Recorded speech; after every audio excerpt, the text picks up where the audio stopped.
Chapter 1501. The Absolute Beginning Gateway. Chapter 1501. The Absolute Beginning Gateway. The origin fusion was easier than Yin had imagined. After Audrey had agreed to cooperate with him, the whole process was really smooth. Previously, he didn't know the fusion method and thought that it would require some conditions. However, when she sent him the message to tell him that she would cooperate with him, he immediately knew what to do. A powerful call came from deep in his soul. It felt like he wanted to retrieve his missing limbs as his soul emitted fierce vibes. The energy rippled from him had bright colors, as they were filled with brilliant outer space streamers. The magnificent light then filled Audrey's sea of consciousness. It was like so many hands had clutched Audrey's origin in her host soul and pulled it out to absorb it. It was the gathering instinct between the origins. Before Yin had come here, Audrey's host soul was affected by Desolate's will. Crossing endless spaces, Desolate had used the soul seal to torture her, drowning her in blurry dreams, to the point where she couldn't tell whether they were true or illusory. At the same time, Desolate sent her similar calls. It was exactly the same as Yin's call. Feeling Yin's soul call, Audrey was hesitant. She was afraid that it was Desolate's trick to trap her and make her proactively give her origin away. Then, she decided to ask Yin something that only they knew, who gave her the correct answers. That way, she had confirmed the source of the soul calls. They were from Yin. With that, Audrey didn't hesitate anymore.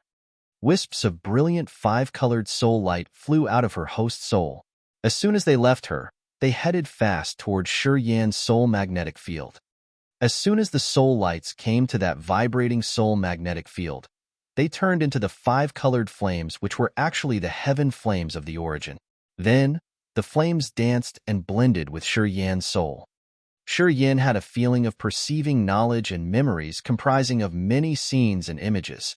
After fusing with each flame, he saw something from the magical but ancient memory. He vaguely saw some old, resentful stories that took place in the Absolute Beginning era. It was Desolate's memory.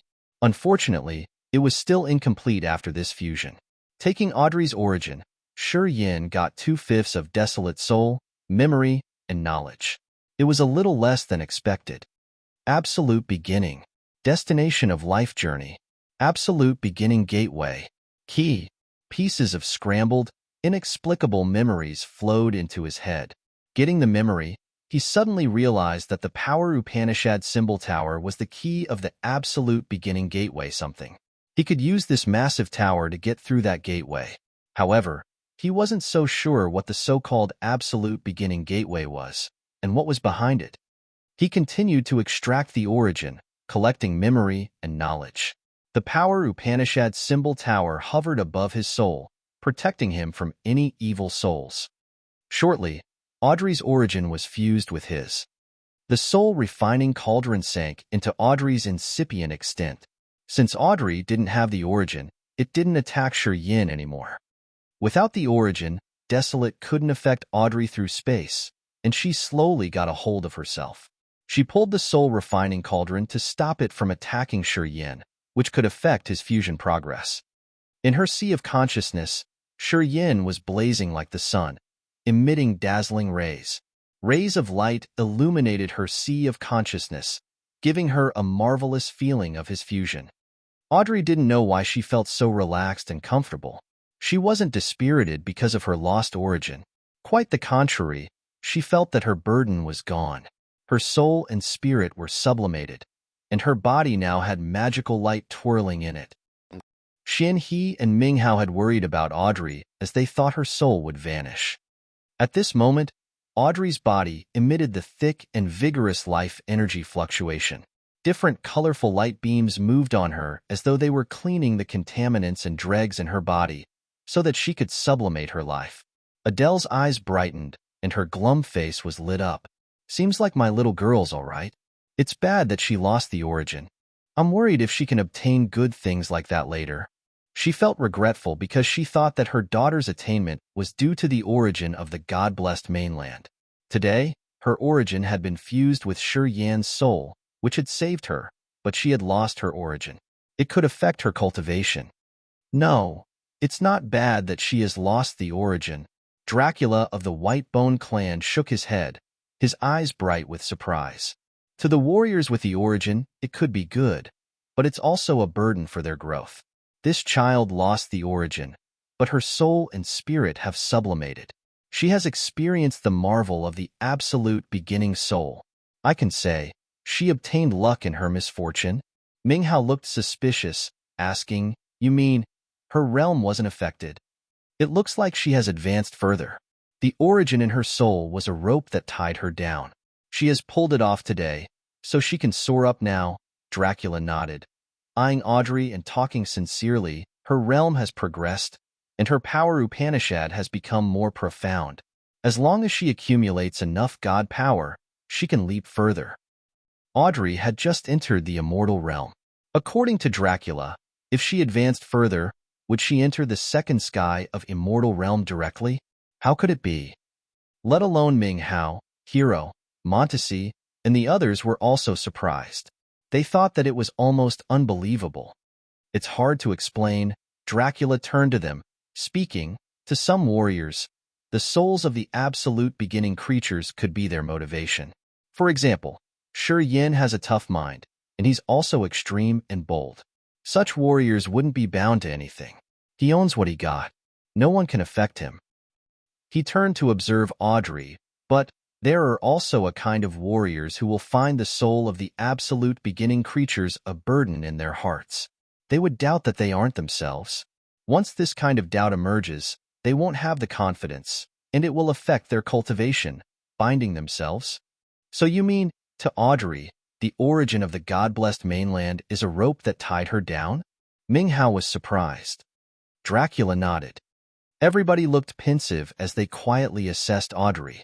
Her breath had normalized under the people's gaze. Slowly, her soul magnetic field expanded. Layers of marvelous light rippled from her, making her look like she had obtained a new life. It was strange but magical, as if she was born again. Right at this moment, Shi Yan's co-soul retreated from the corner of her eye, returning to his brain. Audrey also opened her eyes. Deep in her pupils, people could see so many souls moving, creating a magical soul formation. That soul formation was much similar to the one they used to see on the soul refining cauldron. Finally, she had become the cauldron's rightful owner. "It feels like someone has removed the stone from my heart. It's really comfortable." She beamed faintly, as pretty as a blooming flower. Her bearings had come more outstanding and mesmerizing. The ones who had befriended her had their eyes brightened, as if it was the first time they saw her. "My dear, are you okay?" asked Adele. "Yes, Mom. I'm okay. I'm really good," Audrey confirmed, then looked at Shi Yin in his eyes, looking shy as she lowered her head. "He did well in my brain. I didn't suffer any pain. He was gentle and natural." Hearing her, people turned awkward as they suddenly recalled the marvelous features when the souls blended together, their faces ambiguous. Meiji bit her lips, glaring at Shi Yin as she thought that Shi Yin had done something dubious in Audrey's head. Boom, boom, boom. All of a sudden, the beautiful light protections outside the planet were hit by waves of shooting meteors. Sparks and halos bloomed magnificently. Montesi and Hero lifted their heads to look at the sky. Their faces darkened as they screamed, "Someone's attacking us." "Who?" Meiji gritted her teeth, her eyes flaring coldly. "Who dares to attack in the chaotic space basin? It will be big trouble if we battle here." "I know who," Shi Yin intervened, his eyes serene. Facing the void, he said, "It's Zi Yao. Her real body used to stay in the chaotic space basin. After recognizing that Desolate has awakened, she got back here. She knows this place better than us." "Why is she here?" Hero discolored. "Is this her territory?" "Impossible." Dracula shook his head. "This place isn't a territory. It doesn't have heaven and earth energy. It's not suitable for any creature to stay and cultivate in. It's not a territory." People then exhaled in relief. Fighting with someone in his or her territory was the most stupid thing to do. If this place were Zi Yao's territory, they would never escape. Even the warriors like Hero or Montesi in the territory of the same level expert would be killed eventually. In one's territory, one's own magical world, he was the sole god that could bend the rules of nature. The territory's owner could do whatever pleased him there. Let me see why she comes here. Shi Yin stood up. After one step, he soared up into the sky, piercing through the Grace Mainland's light protection. He sat on the misty clouds outside the Grace Mainland, looking at a massive asteroid afar. He shouted at the 12-headed giant snake, "Why are you here? Little devil, did you forget your old partner when you got a new one?" Ziyao smiled naturally, seating herself on a brilliant throne. She suddenly moved toward him. After the first glance, Ziyao's eyes brightened. "Not bad. You got another soul clone of it. It's unexpected. Well then, unless it kills you and refines you to take your soul, it will never recover fully." Chapter 1502, Time Has Changed. Chapter 1502, Time Has Changed __. What do you want? Hovering in midair, Shi Yin looked calm. Today, he had reached the peak of a mortal realm. After fusing with another origin, he felt his soul had transformed again, and he could enter the territory ancestor realm soon. Now, he wasn't afraid of Ziyao. He was confident that he could leave as he wished. At that moment, shadows appeared by him. They were Hero and Montesi, the true experts of the White Bone and Phantom clan, the peerless existences in this vast universe. Also, they were two of the 10 great territory ancestors. In these given circumstances, Ziyao slightly changed her face. She understood clearly that with Hero and Montesi here, she couldn't threaten Shi Yin. Swoosh, swoosh, swoosh. More shadows emerged. They were Dracula and his wife, Meiji, and Gay. They were also territory ancestor realm experts. Ziyao's eyes changed, feeling a bit frightened by now. Looking at Shi Yin, she felt a headache developing. Since when could he gather so many experts like this? She was surprised. She knew the characters at the territory ancestor realm with the power of the dark energy could harm her. The territory ancestor realm experts were the peak existences of this epoch. Their life form and power Upanishads had reached an extreme level. In some marvelous aspects, they weren't as good as the absolute beginning creatures. However, in a real fight, they weren't too bad. "We can kill her." All of a sudden, Hero hissed, his face filled with murderous aura. Montesi's cute face radiated amazingly as she sniggered. "The absolute beginning creatures have many powers, and their entire bodies are treasures. If we can kill her, it'll be good for all of us." Ziyao's face went stiff. Looking at Hero and Montesi, she suddenly recognized that her background wasn't as strong as Devour's. The Devouring clan had Edgar and Labit as the territory ancestor realm. In the sea domain of Nihility, it was one of the 7 great clans. The Devouring clan had developed to an extreme level and was a great support to Devour. However, she only had Tianxia. None of her servants had reached the territory ancestor realm. In other words, they couldn't help her much. In the battle between the territory ancestors, they couldn't join to help her. Looking at Hero, Montesi, Gay, Meiji, Dracula, and his wife, Ziyao's eyes turned dark. She finally admitted that they could threaten her. She pondered for seconds, then laughed. Her powerful, attractive power rippled, attacking all the warriors' minds. As she was laughing, her true body wiggled, drawing the asteroid. Ziyao waved and Cecilia appeared by her. "This little girl has a deep love like the sea for you. You don't want to see her die tragically, do you? You see, she has my mark on her head." She guided more warriors over. Cecilia's teacher Lena, Gu Lian and Gu Ling of the Thousand Fantasy sect, and some other faces familiar to Shi Yin, Adele, and Ming Hao. They were all dragged here with the green snake mark on their foreheads. Ziyao had imprinted her soul seal to bind their souls. With a thought of hers, Cecilia and the others couldn't even wiggle before their souls perished. She got many people behind her who had a good relationship with Xian He, Ming Hao, Adele, and De Carlos. They all wore a glum, reluctant, and desperate face. Shi Yin turned to see Cecilia. Cecilia stooped, having a bitter and sorrowful face. She didn't talk, just standing in bafflement. Shi Yin suddenly felt sour. Besides, although this chaotic space basin isn't my territory, I can change the surroundings a bit. Xiao sneered and then flung her hands, her moves quite gentle. Then, people saw a darkness fall as outer space streamers came with blasts of wind and snowstorm. I've lived here for hundreds of thousands of years. I'm familiar with this place. I have even refined some areas. If you fight me here, I don't think you will gain the upper hand. Looking at the strange commotion, Hero and Montesi felt heavy-hearted. They didn't sound really confident. If we fight, both sides can't retreat unharmed. We should stop. Shi Yin kept a cold face and snorted. And if you know that already, why are you here? You can't kill me. Why do you need to stand in my way? Do you have the power Upanishad symbol tower? Xiao curled her lips. In my hands, Shi Yin answered. As the matter was confirmed, Xiao felt indignant. She loathed Devour because if he hadn't cleared her soul seal, she would have had the power Upanishad symbol tower already. Shi Yin would have never had a chance to touch it. But she knew it was no use to hate the other. Do you know the secrets of the power Upanishad symbol tower too?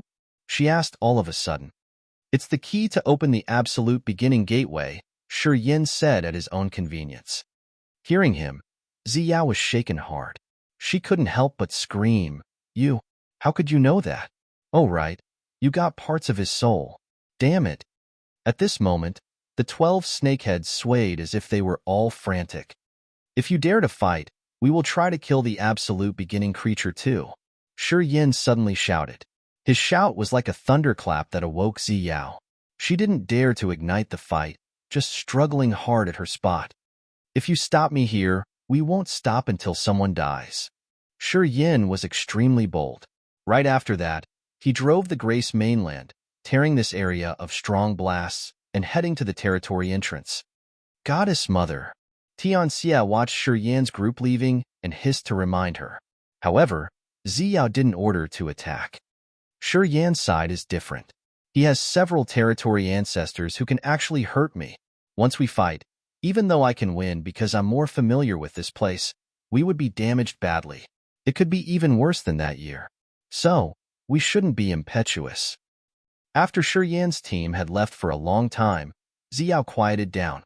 While pondering, she said, I must recover fast. If I can't refine Desolate's clones to do that, I have to find another method. We need to go to the sea domain of Nihility. As long as I'm fully recovered, I can defeat both Devour and Desolate. It's now a competition to see who recovers first. I understood, regarded Tianxia. Xiao looked at him and felt a little disappointed. She had trained Tianxia herself. However, due to Desolate Territory's condition, Tianxia's realm was held down. He hadn't reached the Territory Ancestor realm yet.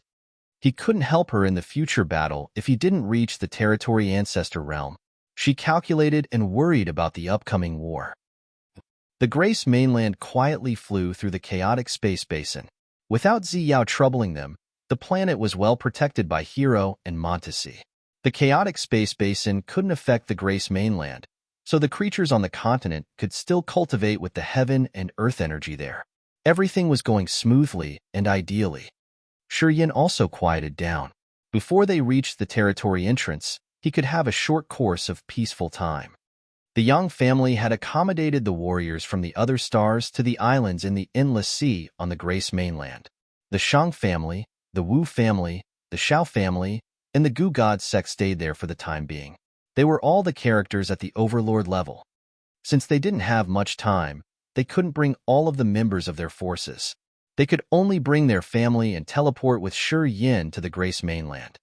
On an island, the Shang family, Wu family, Shao family, Gu God sect, and Yushan from the Fiery Rain Star area were gathering, watching the immense sky without a sun, moon, or any star. Enlia, Yushan, and Shang Chun looked dispirited, sighing. Shi Yin let us lodge together. What does he want to tell us after all?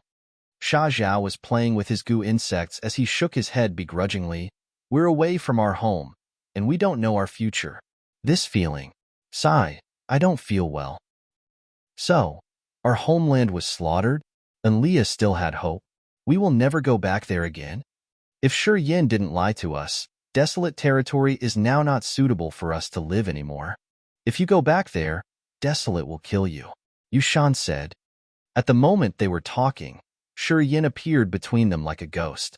Looking at Yushan, Shang Chun, Shang Yingyu, and the other faces he knew, Shi Yin felt a little lost. That year, when the Agate Star area was invaded and attacked by the God Clan, those people didn't hesitate to give him a helping hand.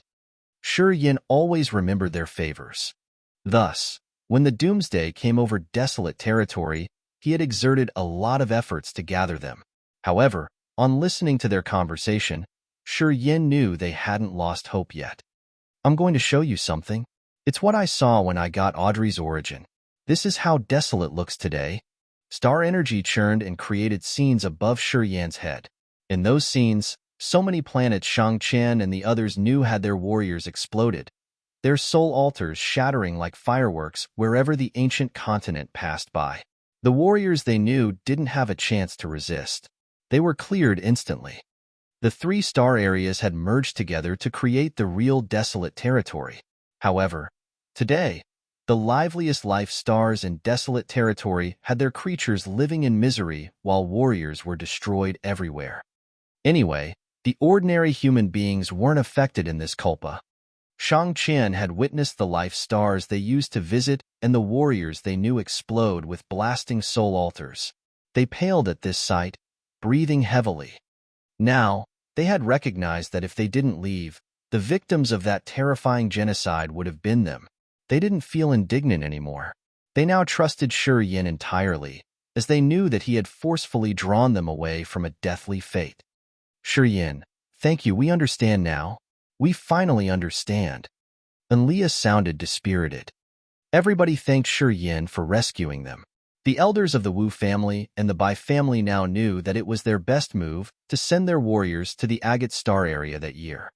If they hadn't helped him that year, they would have perished at this moment without having had a chance to survive.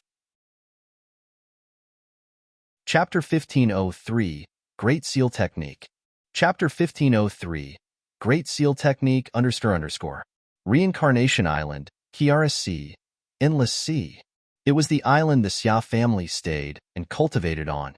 Yang Tian Emperor had arranged the Xia family to stay on that island. There were several exquisite and comfortable bamboo houses on the shore of Reincarnation Island, and Xia Xian Yin was cultivating precisely there. The warriors of the Fighting League also lived on Reincarnation Island. Feng Han, Feng Yin, and Qin Zhe had considered the island their new homes. They all knew of the horrible massacre in Desolate territory, and it would be really hard to go back there. Thus, they had to adapt to the strange and new conditions here. A silhouette landed on the Reincarnation Island, walking directly to where Xia Xian Yin was cultivating. He was De Carlos, the Grandmaster of Space Power Upanishad. Xia Xian Yin wore an elegant, long, green dress, facing the deep blue sea. Seeing De Carlos, she was quite surprised. Are you here to see me? For what, sir? De Carlos sighed inwardly as he took out a thin, small book. The cover of the book had many complicated, twisted space lines with clear space energy emitting from it. You should read and comprehend the Space Power Upanishad in this book. Your own Power Upanishad and the Space Power Upanishad can cast the Great Seal Technique my teacher had comprehended that year. He told her his teacher's wish, then said, I don't dream to be your teacher because I know I'm not qualified. But I'm begging you to cultivate the Space Power Upanishad so that you can use this inheritance from my master. He said solemnly. Xia Xian Yin was surprised. When De Carlos gifted her a huge amount of god power, she was skeptical about his motivation. She thought he had some plan she didn't have a clue about. She was alert, as she thought he had some rebellious scheme. And now, she finally got it, making her respect him more. To fulfill his teacher's wish, De Carlos had given away such a treasure, which surprised Xia Xian Yin a lot. She raised her hands as she wanted to receive the thin book. Swoosh! But at that moment, a petite figure suddenly appeared. She smiled and grabbed the book. When she held it, her face looked strange. That great see something sounds interesting to me. Let's see if the Space Power Upanishad is worth cultivating. She was Montesi, the territory ancestor realm experts of the Phantom Clan. At this moment, she was the key person who protected the Grace mainland from the dangers in the chaotic space basin. While hovering in the clouds of the Grace mainland, she noticed a man approach Xia Xianyin. As she had considered Xia Xianyin her only disciple, she planned to take to Shi Yin about this.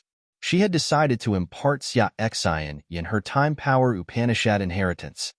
She saw De Carlos give Xia Xianyin a thin book, asking her to cultivate space power Upanishad, which rang alarm bells for her immediately. Xia Xianyin had cultivated time power Upanishad to a high realm, but it wasn't a good move to cultivate space power Upanishad now. Montesi thought that it would affect Xia Xianyin's development. Thus, she couldn't help but come and interfere in this. Fusing time and space to create the sea of time and space, freezing both time and space. Montesi wore a disdainful face, but after reading the little book for a while, she was shaken inwardly as her eyes brightened. It's an interesting idea. Oh wow, there's even a clear sequence. Not bad, not bad. It's possible indeed. Then, she said, little girl, you don't need to cultivate the space power Upanishad. Mixing power Upanishads will affect your progress. As you've cultivating only one power Upanishad, you're a gold, or that hasn't been refined. After I've shaped you, you will achieve excellent attainments. Montesi held the book, turning to De Carlos and talking faintly. As for this great seal technique, I will talk to Shi Yin to see if he's interested in trying it out with me.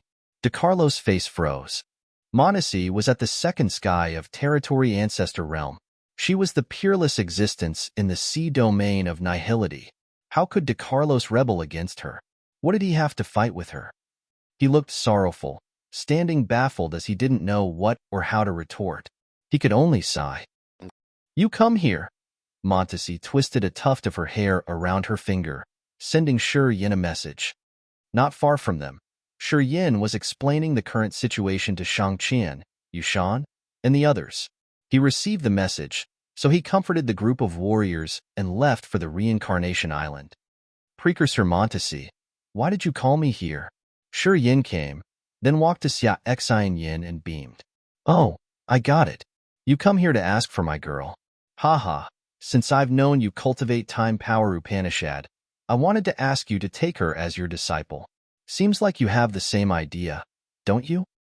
Xianyin, Precursor Montesi is a peerless expert in time power Upanishad.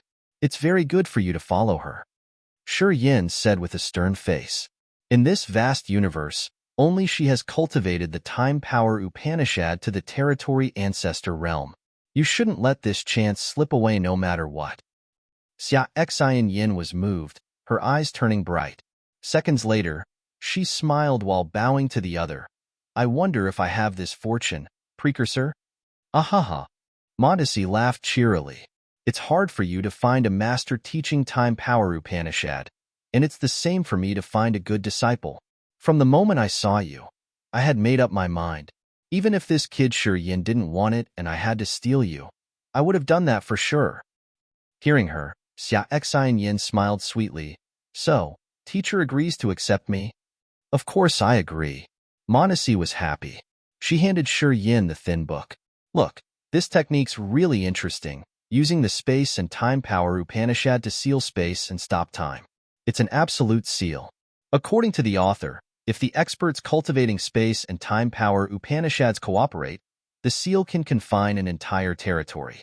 It's similar to the permanent icy seal. Shi Yin was surprised. He received the book and studied it carefully. De Carlos and Minghao's teacher was a legendary expert. He used to be a grandmaster in space power Upanishad, reaching a remarkable peak. He had fought against Bloodthirsty and been defeated. Afterward, the corrosion power Upanishad had eroded him to death. After his defeat, he had spent the short remaining course of his life in seeking a way to deal with Bloodthirsty. The technique in this thin book was a fatal attack he had created. It required fusing the space and time power Upanishad to cast the great seal that could seal everything, be it space or a speck of dust. According to him, the expert had to use space power Upanishad to create a small space to confine the target and then seal that space completely. The space confinement could hold the creature's body, but it couldn't stop the soul. In other words, A creature with intellect could use the soul energy, which meant it could use the dark energy to crush that space. However, if the expert sealed even time during this process, when time stopped, the creature's thoughts and soul were fixed. The soul would be paused in a specific moment, so that confined creature couldn't think or use soul energy. Space would confine the body, and time would pause the thoughts. When the two power Upanishads were used at the same time, together, they could lock both the body and the soul of the target, which would be a true seal. The target wouldn't be able to use the body's energy, and his instinctive reaction wouldn't be able to tear the confining space. At the same time, his soul wouldn't be able to think to urge the power Upanishad or the dark energy to shatter his confinement. He would be imprisoned in a fixed time and space. Unless someone helped him, the target would never wake up. Theoretically, if the experts were strong enough to cast this great seal, they could confine not only some creatures, but also the entire territory with planets and gases. Although your teacher is gone, the technique he had invented is really fierce. Shi Yin studied the book, and his face changed. It's lucky that your teacher didn't cultivate time power Upanishad. Otherwise, once he could cast that great seal, even if Bloodthirsty hadn't been killed by the God Clan, your teacher would have been able to seal him entirely. You should learn the technique. Perhaps we will need it later. Anyway, you don't need to cultivate the two power Upanishads at the same time, as the two experts cultivating the two specific power Upanishads could join hands to create the same effects. Montesi smiled gently and tiptoed to pat Shi Yan's shoulder. Don't worry. I'll impart Xian Yin the power Upanishad. Later on, you guys can join hand to seal anyone you hate. How does that sound? She wouldn't take that book, as she thought that it would be better to let Shi Yin keep it, in case Xian Yin was moved and she wanted to cultivate space power Upanishad, which would slow her progress in learning the time power Upanishad. Follow me. We should find a place to talk. Montesi lovingly hooked Xian Yan's arm, bringing her and surfing above the sea with a bright and wide smile. They looked like a little sister clutching on her big sister. With her petite figure of a little girl, she didn't look like a teacher at all. You should keep this small book and seek for your disciple to cultivate the space power Upanishad. The sea domain of nihility is really vast. You will get more chances. Waiting for Montesi to leave, Shi Yin tucked the thin book into DeCarlo's hand. Xian Yin and I are different. It's late for her to cultivate another power Upanishad. DeCarlos forced a smile. He nodded, then turned away and left. Shi Yin frowned, still thinking about the Great Seal using both space and time power Upanishads. He understood that this technique created by DeCarlo's teacher was really terrifying. He wanted to try to see if it could work out. If it worked, this absolute seal would be very useful and could even change the world. Chapter 1504, The Path Ahead. Chapter 1504, The Path Ahead, _ The chaotic space basin was filled with bright and colorful space streamers. A blue planet was rolling towards the territory entrance. On the vast, endless sea, many small islands that were like sand grains were scattered in every corner. Today, warriors from different races gathered on those islands. The other areas on this continent stayed the same. Ordinary human beings were scared when the world changed. However, after they figured out that no harm was done to their lives, they continued to live in peace. Only the endless with many crowds of warriors from other star areas had become the most lively and bustling area. Behind the mountain range on Immortal Island, Hero, Montesi, Dracula, and other experts gathered by Shi Yin. Hero invited. The sea domain of nihility is very spectacular. It's a chaotic, distorted place that normal life stars can't survive in. The magnetic field there will draw Earth and heaven energy on the life stars away. After we get through the territory entrance, I suggest that we should move this planet to a natural territory. Our White Bone clan has many natural territories. If you don't mind, well, as your White Bone clan has natural territories, you think our Phantom clan doesn't have any? Shi Yin and Mei Ji of my clan are together. He can be deemed as half of a member. Why would he go to the White Bone clan's natural territories? Montesi rolled her eyes and interrupted Hero. Then, she turned to Shi Yin and beamed like a flower. I can manage and give you a natural territory. You will be the master of a territory. What do you think? Xian He, Ming Hao, Frederick, Yang Tian Emperor, Fu Wei, and Blood Devil were here as they were characters that could affect Shi Yan's decision on Grace Mainland. How do you categorize the territories? Xian He intervened. Gay explained with ease. Of course, we have categorized the territories. The territories include refined ones and natural ones. Normally, the conditions of the refined territories are extreme. For example, after a warrior cultivates fire power, Upanishad to the territory ancestor realm, he can create a territory. However, this sort of territory has only one attribute. It will be filled with fire and scorching lava. Such a place is only suitable for warriors cultivating fire power Upanishad. The warriors at Territory Ancestor Realm could refine and ascend their incipient extents to territories.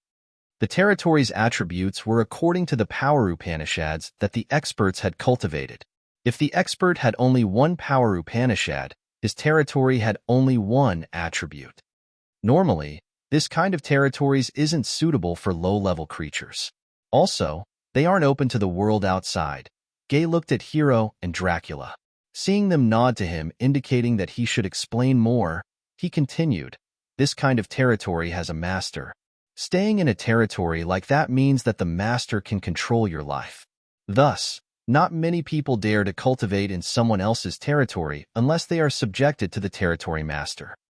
Listening to him, Xian He and Ming Hao looked at each other and nodded as they understood. That's not true. Shi Yan narrowed his eyes and rubbed his chin as his suspicion rose. Desolate territory is a refined territory, right? However, it doesn't have only one attribute.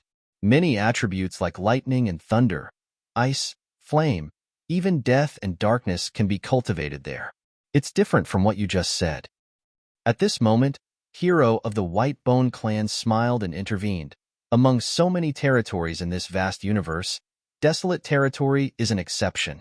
I'm sure that none of the refined territories I know are as strange and magical as desolate territory. Then, Hero looked at the sky above his head as a brilliant gold sea emerged. Slowly, it became a blurry sea of gold light.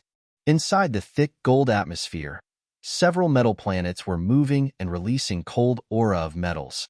It was a metal territory. Take my territory, for example. It's suitable to only warriors with the metal power Upanishad. Of course, only low-realm warriors could benefit in there. Warriors at original God realm and above will be affected by my understanding of metal power Upanishad if they cultivate in my territory. It will become a restriction to them. Hero pointed at the metal territory and explained further, most of the other territories look like mine. With different power Upanishads, the territories will look a little different.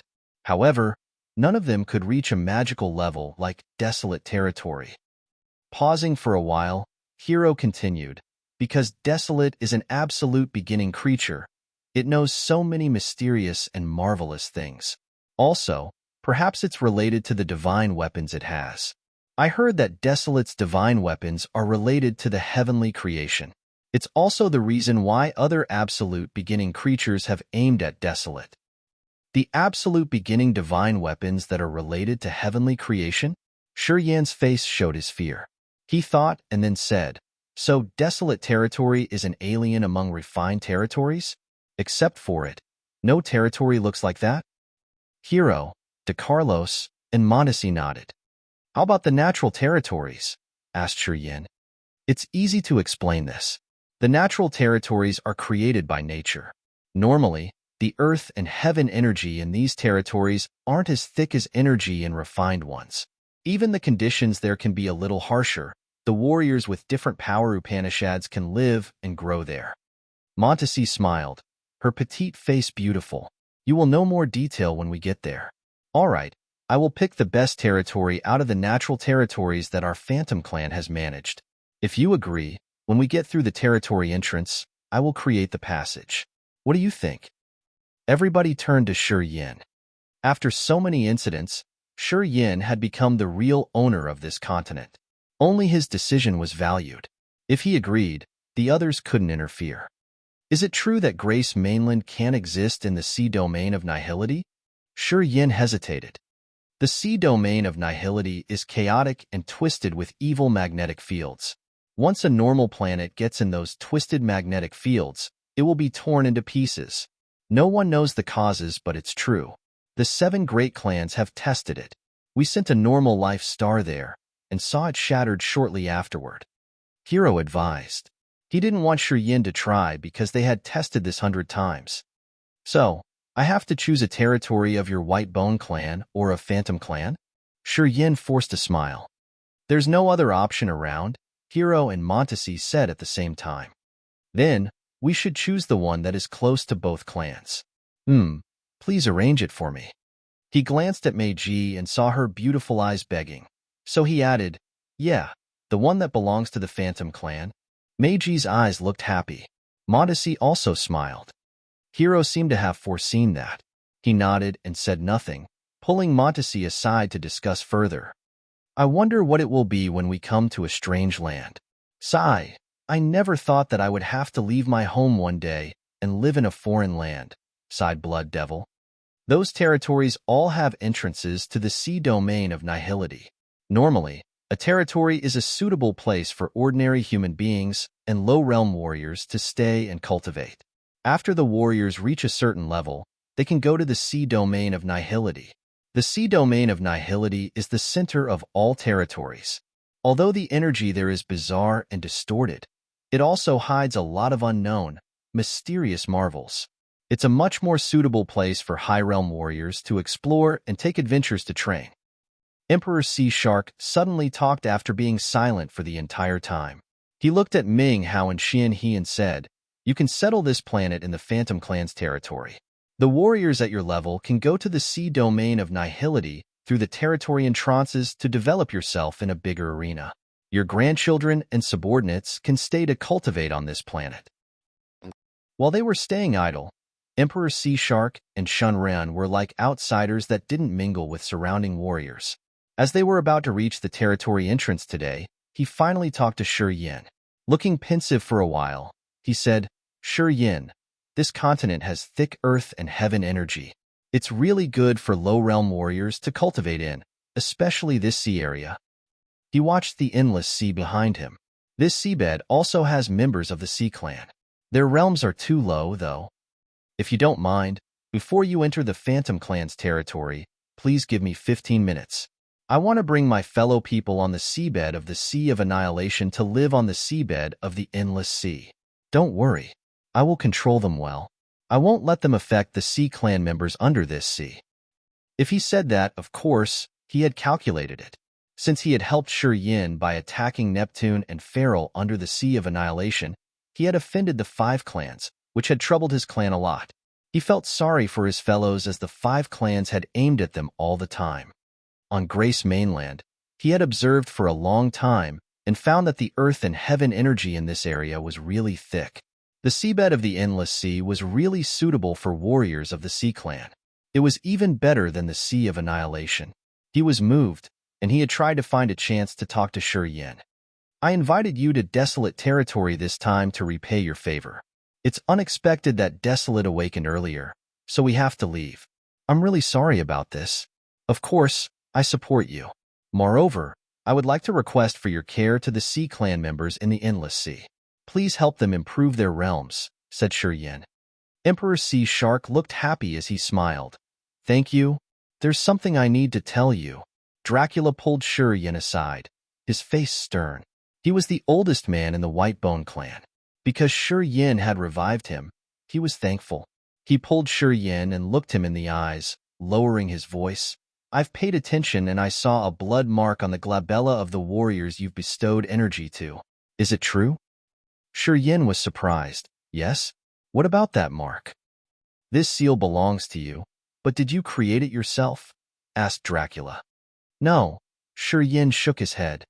Dracula changed his visage and said seriously, it's troublesome, then. Chapter 1505. Bloodthirsty's Last Words. Chapter 1505. Bloodthirsty's Last Words. Understood how troublesome. Sure Yin was startled as he smelt the seriousness in Dracula's voice. Dracula didn't answer him right away. He turned to Xian He and Frederick, and then to Yang Tian Emperor, Bloodthirsty, and Fei Lan. Those people had a clear mark on their foreheads.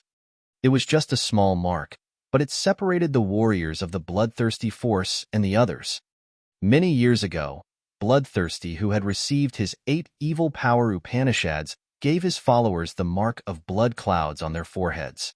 Only the Bloodthirsty force's members had this mark, as if it was the crest of the 8 great branches. Was it a problem?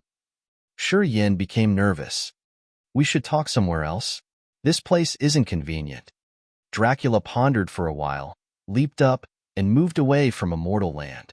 There were many islands and islets around Immortal Island. Although they were just rocky islands, they also had abundant earth and heaven energy. Dracula flew to a remote islet. After he landed, he arranged his thoughts and talked to Shi Yin as soon as he arrived. I'm sure you've seen similar marks on the servants of Hui and Devour. For example, Hui's soul slaves have a dark green snake mark and Devour's subordinates have a dark vortex one. It's true, Shi Yin nodded.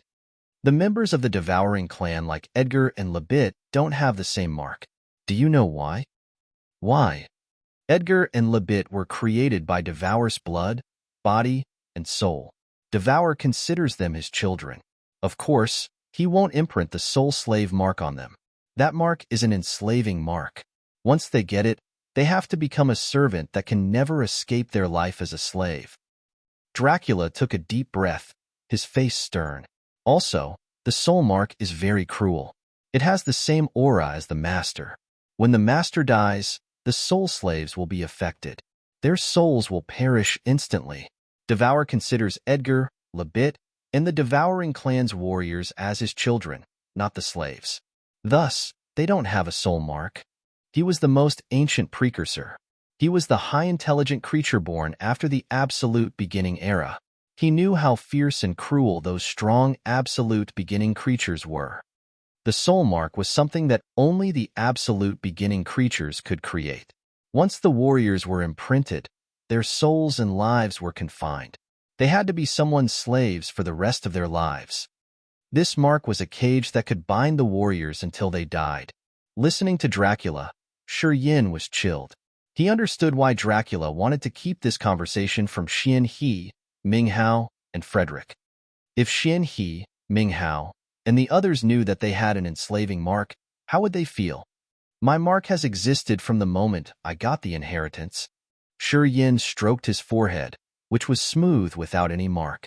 The mark existing in his soul didn't appear on his skin like Xian He.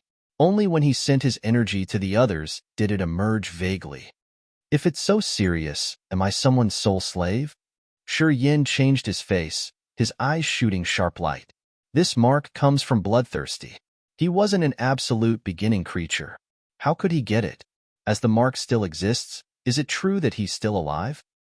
A series of doubt popped up in his head. He stroked the blood vein ring and searched through its memories. Swallowing Pu Tai's soul altar, he got all the memories of the ring's spirit. At this moment, he was carefully searching. However, he found nothing related to the mark in Pu Tai's memories. He didn't find anything related. It made him more worried. He knew that it wasn't good. Dracula looked at him, his eyes deep. After a while, he stressed each word. That blood mark should be the last wisp of Bloodthirsty. Shi Yin felt something explode in his head. Bloodthirsty's remaining soul? The great devil king of desolate territory, the one that had silenced Devour, hasn't died yet. Was he that bold? Before this conversation, I've asked Xian He and Ming how about Bloodthirsty's features. He was created by Desolate from the essence of the 4 great creatures. However, Devour had affected him and given him the devouring power Upanishad with the 8 evil power Upanishads. Bloodthirsty was actually part of an absolute beginning creature. It's not wrong to say that he was an absolute beginning creature. He got the power from Desolate's body, so he knew the secret technique of the soul mark. It's not hard to explain. Dracula's voice was serious, his face solemn. With the magical features of the soul mark, if it's an evil mark, when Bloodthirsty dies, Xian He, Frederick, and the ones with the marks will perish instantly altogether. Xian He is still alive. Thus, there are two ways to explain this. That soul mark might not be an evil one. He died, but his soul slaves are still alive. If it is an evil one, then he hasn't died yet. A wisp of his soul remains in this world. The mark in your host's soul should be where his last wisp of soul is sheltered. Pausing for a while, Dracula hissed, "If it's true, then one day, he can wake up and use that mark to replace you, using your blood, flesh, and soul altar to revive himself." It was like a thunderclap booming in Shi Yan's brain. His face became dark and sinister. Dracula turned to him. He didn't say more. If Shi Yan was resolute enough, he would know what to do next. Thus, he just watched him in silence. Shi Yan emitted a gloomy and cold aura like ice. After less than 10 minutes, he smiled. "No matter what, I have to thank you. Regardless of which it is, I will do it now. I will cut it off." Dracula gave him a nod. Then, "I can ease my mind." He didn't linger and turned into a gloomy light, leaving the place. After he had disappeared, Shi Yan kept silent for a long time. All of a sudden, he dug into the ground of the island. When his body disappeared, layers of dark clouds churned. Lightning flashed inside the dark clouds as they created a barrier that could prevent all kind of soul consciousness sensing activities. Even the warriors at Hero and Montese's level couldn't intrude this place. Because this was Grace Mainland, the continent belonged to Shi Yan. Inside the islet, the rigid rock and soul separated naturally, as if a god had just created a plain stone room there. This stone room was closed so that wind or light couldn't visit here. Shi Yan stayed inside the room and began to observe his soul altar. He gathered his soul consciousness and created rolling waves to tie his host soul down. The transparent host soul hovering above the incipient extent had a small blood mark on its forehead where there were many wiggling soul lines like tiny snakes. Swallow. The black hole emerged and turned into a black vortex that shrank and then entered the host soul through the forehead. The black whirlpool faced the mark in case something happened that Shi Yan couldn't handle. Bands of starlight came with death, darkness, and many other power Upanishads to set up the barriers inside the black hole. After everything was ready, Shi Yan turned into a jet of light that shot through the mark. It was the first time he had come to the blood mark in his soul. Red clouds that looked like they were made of blood gathered. As Shi Yan's soul consciousness got in there, he suddenly felt irritated as if he couldn't control his heart. He wanted to sink into the desire to slaughter. It was the effect of the blood cloud sea. His soul consciousness floated above the sea of clouds. He observed to sense if there was an aura here. He wanted to solve the problem that had troubled him for years. All of a sudden, the sea of clouds began to spin. Clear images emerged and Shi Yan could see a man who was pretty tall and sturdy with overbearing makings. He had long, fire-red hair that outlined his red sun-like eyes. He was slaughtering many warriors. Shi Yan could feel his invincible, overlord-like aura through the images. A vibe was sent to his soul consciousness. Shi Yan was touched. It was like a giant demogorgon in the ancient time that faced the sky and roared.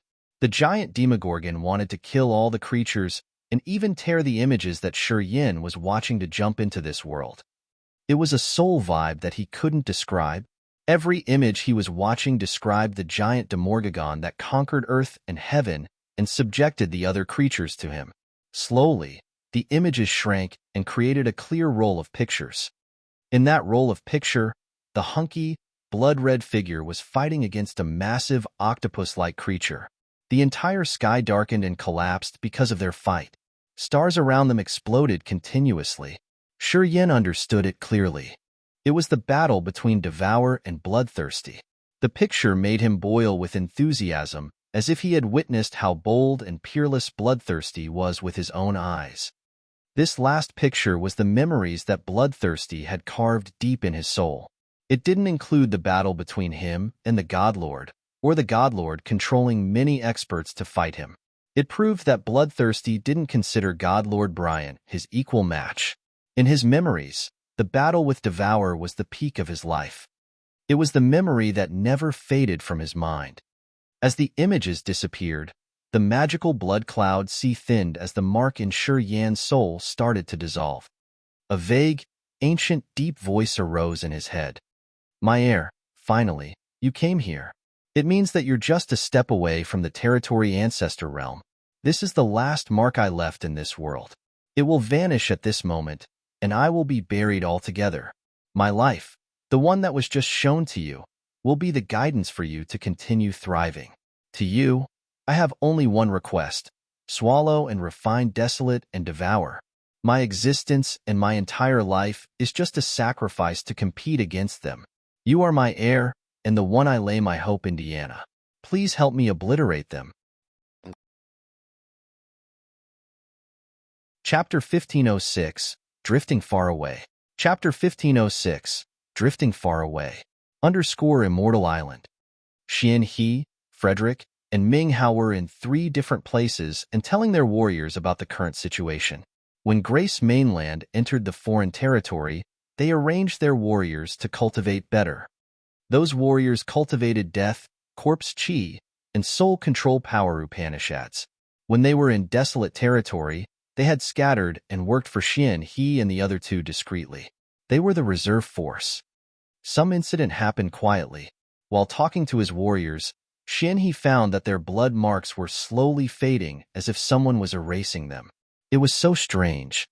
Then, Xian He noticed that his warriors were watching him with frightened eyes. He took out a mirror to check his own face. The blood mark on his glabella was slowly disappearing magically. Xian He was frightened. He didn't know what was happening. He ditched his warriors and went to find Frederick and Ming Hao to see if they knew the situation. The same thing happened to the warriors of the Bloodthirsty force. The blood mark on their foreheads vanished. As Xian He was shocked, Ming Hao and Frederick felt the same. Yang Tian Emperor, Blood Devil, Fei Lan, and the others were panic-stricken. It was the fear of the unknown. Shadows moved fast and gathered on Immortal Island. Those people belonged to the Bloodthirsty force. Regardless of where they received their inheritance, they had the same blood mark. At this moment, all of their marks were disappearing. What happened? Blood Devil, Yang Tian Emperor, Fei Lan, Leona, and Ka Tua saw Xian He and Ming Hao arrive. As they saw the others without the blood mark, they got more frightened. What's happened? Why are our marks all disappearing?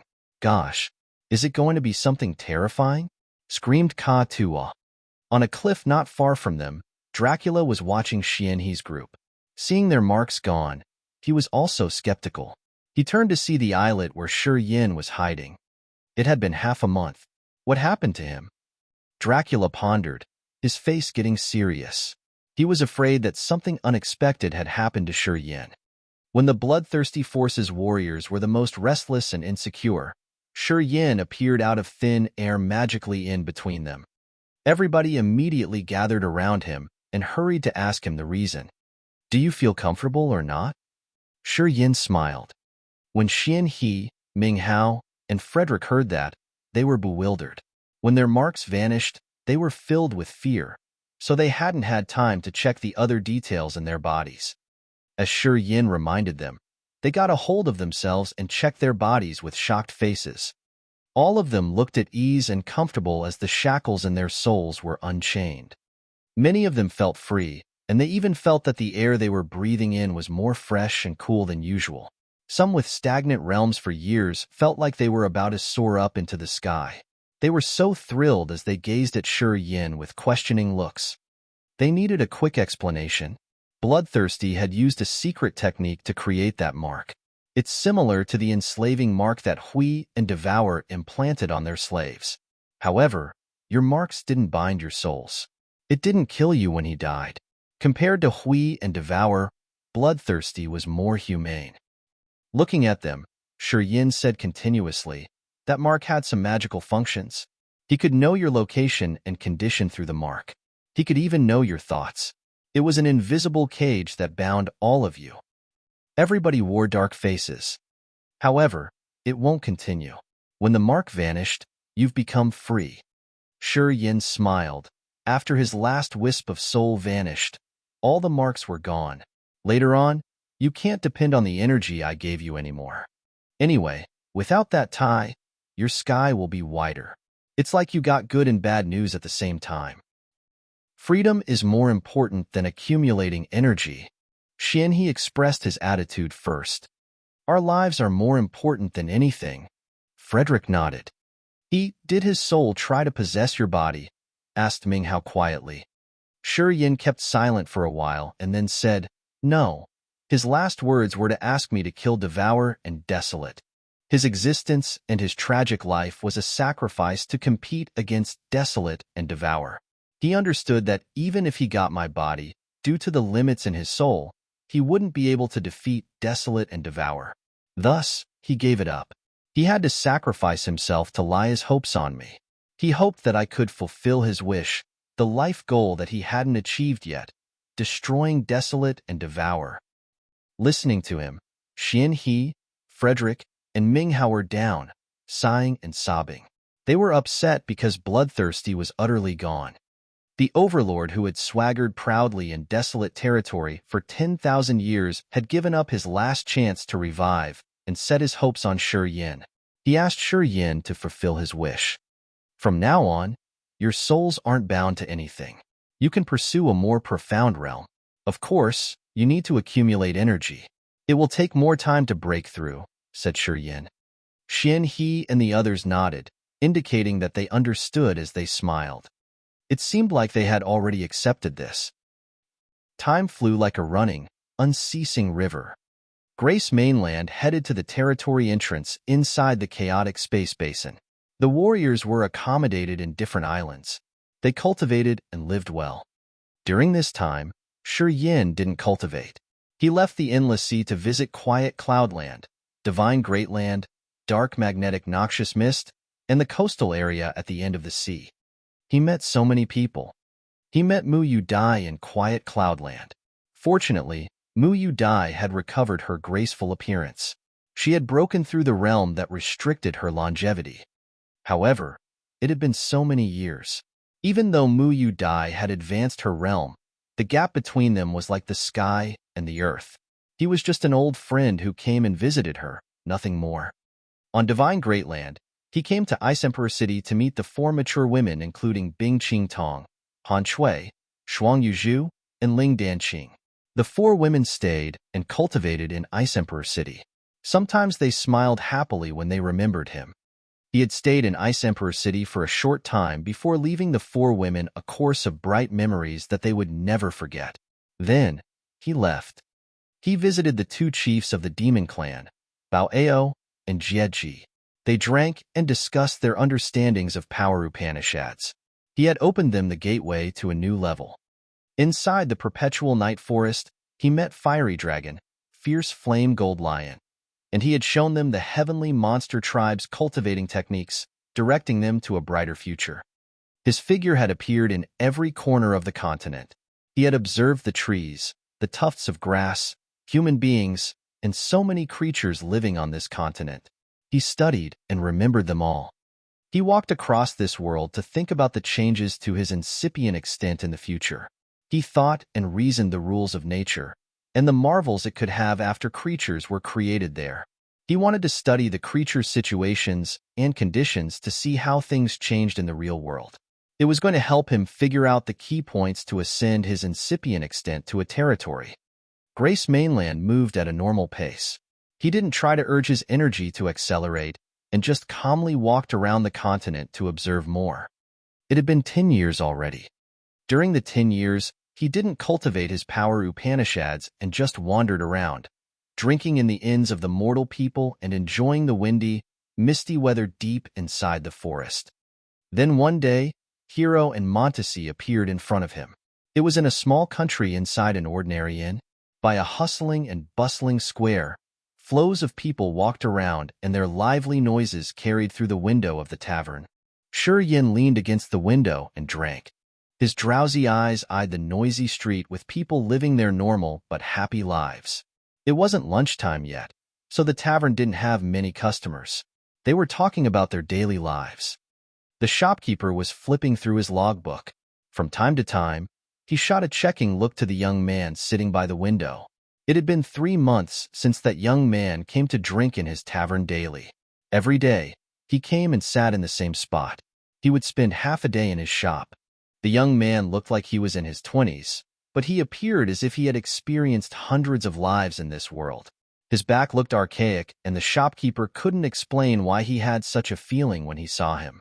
Footsteps rattled on the staircase. An elegant young lady came with her maid. She was a tender girl, wearing a long green dress, her body graceful. She chose a table behind the man to sit with her maid. Sometimes, she shot the man her meaningful looks. The shopkeeper glanced at the young lady and sighed.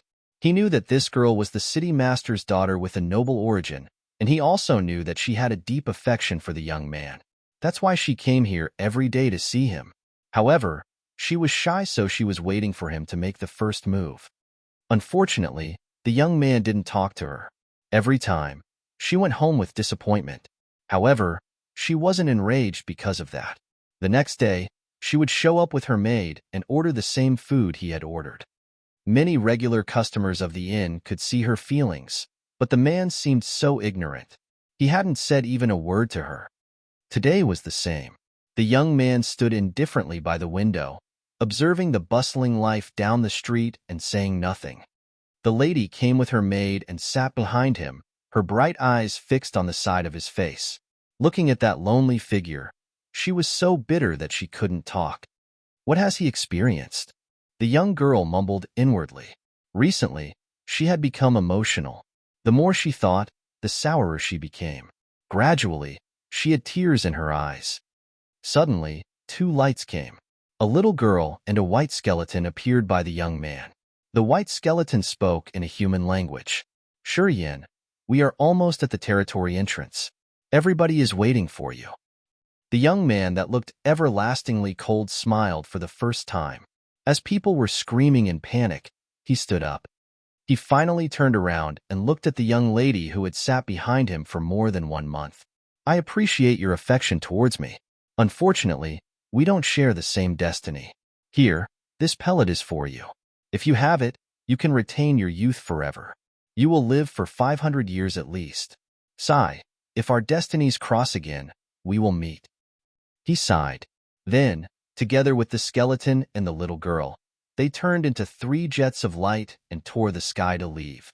The little girls held the pellet whose fragrance had filled the entire street, looking at the 3 rainbows zooming far away in the sky. Her tears rolled quietly, her face baffled. Chapter 1507, Anger Against a Common Enemy. Chapter 1507, Anger Against a Common Enemy. On the other end of the chaotic space basin was a 5-colored light curtain that was like murmuring water that was slowly revealing. Yin, Montesi, and Hero gathered in the sky of Grace mainland and observed the light curtain and the changing space streamers. It was the territory entrance. Crossing the light curtain, they could enter a branch of the currents to the seabed of the Sea of Annihilation. Then, they could get to the surface of the Sea of Annihilation. Hero and I talked. We chose the territory. It's called Cloud Mist. It's not as vast as Desolate Territory, and the earth and heaven energy aren't abundant, either. However, it's a rare and precious territory of our Phantom clan. It's suitable for warriors to stay and cultivate. Montesi's eyes smiled. Cloud Mist territory is close to the White Bone clan's territories. We can visit each other more often. Hero and I can join hands to create a passage to bring this continent to Cloud Mist territory instantly from here. However, we need some time. We asked you here to confirm. Hero looked at him, his eyes strange. After 10 years, your god power hasn't increased, but your aura is close to the territory ancestor realm. It seems that you have a special way to understand? Yin was serene, his eyes peaceful. I got some harvest. What do you think? Montesi wanted a clear answer. Okay. Releasing his soul consciousness, Yin sensed for a while. Then, he nodded. Precursor Hero and Montesi, please stay and build the passage here. I'm going to the Sea of Annihilation for a while. He turned to Emperor Sea Shark and explained. Emperor Sea Shark wants to evacuate his fellows. I'm going with him. Emperor Sea Shark and Shunrun were moved. They nodded and waited for Hero and Montesi's opinions. No problem.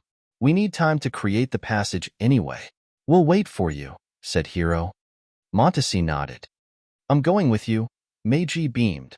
I'm familiar with the Sea of Annihilation. If something happens, I can help. I've collected information regarding the Sea of Annihilation's condition recently. I think I can help you well. What do you think? Shi Yin asked Emperor Sea Shark. I have to thank Madame Meiji a lot for that. Thank you, said Emperor Sea Shark with a stern face. Go. Shi Yin shot through the entrance territory and disappeared like a streak of a meteor.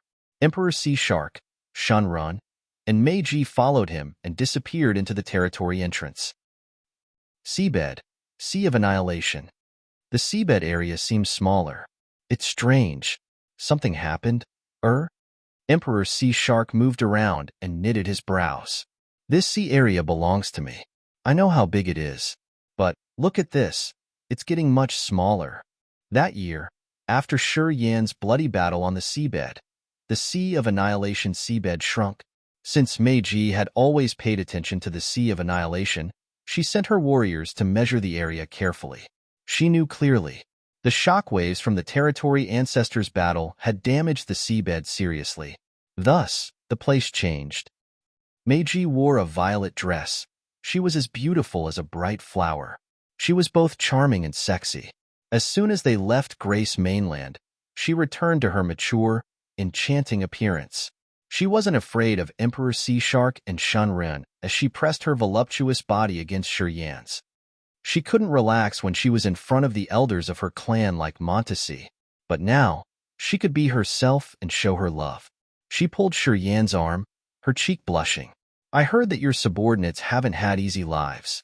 The members of the 5 clans often come to this seabed to trouble them. Since you guys were gone, many of your enemies have provoked your warriors. Emperor Sea Shark and Shun Ren's eyes darkened. They sighed. How could they not know that? Emperor Sea Shark wasn't a territory ancestor of the 5 clans. He didn't have a strong background. Once he offended someone, he had to endure it alone. Otherwise, he had to run and hide. As soon as he left, his fellows became targets. It wasn't strange that they had to live in trouble. I know they had to struggle a lot. Before Shinran and I left, I had asked them to give up the benefits and find remote areas to stay. Emperor Sea Shark lowered his voice. If not, why do I have to bring them to the Endless Sea? After you reach Second Sky of Territory Ancestor Realm, we won't be afraid of the 5 clans anymore. At that realm, even if they want to trouble us, they have to think about your wrath first, said Shinran in a cold voice. Emperor Sea Shark beamed a forced smile. Reaching Second Sky of Territory Ancestor Realm? It's easier said than done. I'm sure you can, sir. Shinran had a strong belief. Meiji sneered and didn't say anything. However, from her attitude, they could see that she didn't really appreciate Emperor Sea Shark. To break through to the Territory Ancestor Realm, it didn't require only a new understanding of the realm but also enormous god power accumulation. It would take a lot of earth and heaven treasures. Since Meiji was a member of the Phantom Clan, Montesi had given her a lot of resources that the clan had treasured for years to help her reach the Territory Ancestor Realm in a short time. However, Meiji understood clearly that she was at just First Sky of Territory Ancestor Realm. It would require an unimaginably enormous amount of energy and materials to reach the next realm. Also, even the Phantom Clan was one of the 7 great clans. It wasn't easy to continuously provide her with precious materials. Emperor Sea Shark cultivated alone. He didn't have a force to back him up. He didn't have a natural territory that provided him with pellets and abundant cultivating materials. It wasn't easy to break through to Second Sky of Territory Ancestor Realm. It was also the reason why his peers like Farrell or Ricardo had to follow the 5 clans to seek support, no matter how arrogant they were. Illicitly, Farrell and Ricardo knew that they couldn't enter Second Sky of Territory Ancestor Realm with their own foundation. Only the big forces like the 7 clans could have enough power and wealth with dozens of territories supporting them by providing them with rolling and unceasing required cultivating materials. Emperor Sea Shark, Meiji pondered for a while and then smiled.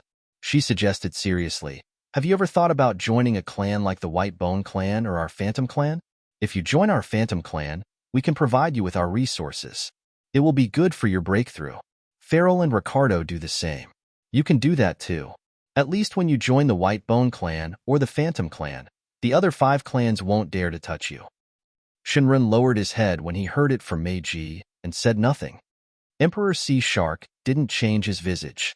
Keeping silent for a while, he said indifferently, "If I wanted that, I would have joined one of the 7 clans a long time ago, but I'd rather break through slowly than lose my freedom. I'm really sorry. I appreciate your goodwill, but I don't want to work for you guys." Meiji looked regretful. She just sighed deeply, but she didn't talk him into this. As Emperor Sea Shark made his decision, the White Bone clan and the Phantom clan wouldn't help him resist the other 5 clans. When the 5 clans attacked him, they wouldn't offer help proactively. As Emperor Sea Shark wasn't a member of their clan, it was like they were nosing into someone else's business. It went against common interests and rules. Because of this topic, they had become relatively silent. They didn't try to talk furthermore. Emperor Sea Shark guided Shi Yin and Meiji to move around the seabed. They had met a lot of warriors taking adventures. Shi Yin and Emperor Sea Shark had proactively avoided them to prevent encountering unexpected troubles. Anyway, Shi Yin and Emperor Sea Shark were the 5 clans' targets, especially Shi Yin. At this moment, he was the nail in their eyes. Everybody dreamed of taking his power Upanishad symbol tower. Once his whereabouts were disclosed, the experts of the 5 clans had to surround him like flies. After a short time, the 4 of them had entered an area filled with jagged rocks. Emperor Sea Shark's face darkened. His eyes flared with cold light as they raked through the rocky area. Shi Yin looked at him and sighed. "Restrain your grief." Boom, boom, boom. Jagged rocks exploded and revealed a red area. Dead bodies of the Sea Clan warriors appeared from the cracks of the rocks. A massive rock carried around 10 bodies, but the bodies were dismembered. It wasn't hard to imagine what kind of torments they had to endure before their death. They were killed because the murderers wanted to squeeze out Emperor Sea Shark's whereabouts from them. Emperor Sea Shark and Shanren shivered, their eyes burning with flames of rage. The thick, murderous aura from them made Shi Yin frown. He worried that Emperor Sea Shark and Shanren couldn't hold it and would burst out to find the enemies. "It's just one of our bases. Let's move and check another one." Emperor Sea Shark bit his lip. Blood trickled from his mouth. He let out a low roar like a dying beast. The massive rocks and the dismembered bodies turned into jets of light that came to his territory. He took Shanren, Shi Yin, and Meiji and moved away. They had come to 3 different bases and found the same situation. His fellows were massacred. They were chilled when they saw the butchered bodies. No one was alive. Shi Yin looked at Emperor Sea Shark and Shanren. He knew that they were about to explode. He knew that 2 of them were trying hard to press down their wrath. He was touched as he understood their grief and resentment. They could see the marks of torments on the dismembered bodies. As he saw the chopped bodies, he blamed himself. He was responsible for their deaths. He couldn't deny it. If Emperor Sea Shark hadn't stood against Feral, Neptune, and Ricardo to help him, the 5 clans wouldn't have attacked the Sea Clan warriors. Emperor Sea Shark wouldn't have had to escape. If Emperor Sea Shark hadn't come to desolate territory, those people wouldn't have been killed so tragically. "I don't care whoever did this. I promise you that I will join hands with you to kill the murderers," Shi Yin said solemnly.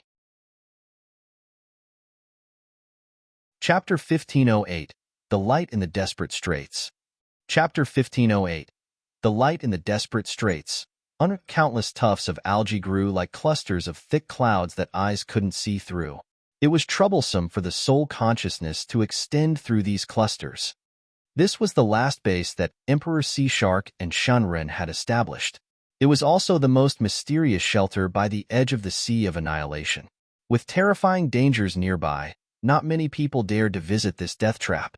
Thus, Emperor Sea Shark and Shanren thought that it would be the safest shelter. The closer they got, the more restless and worried Emperor Sea Shark and Shanren became. They had checked around 10 shelters and sent their fellows there to avoid the slaughter.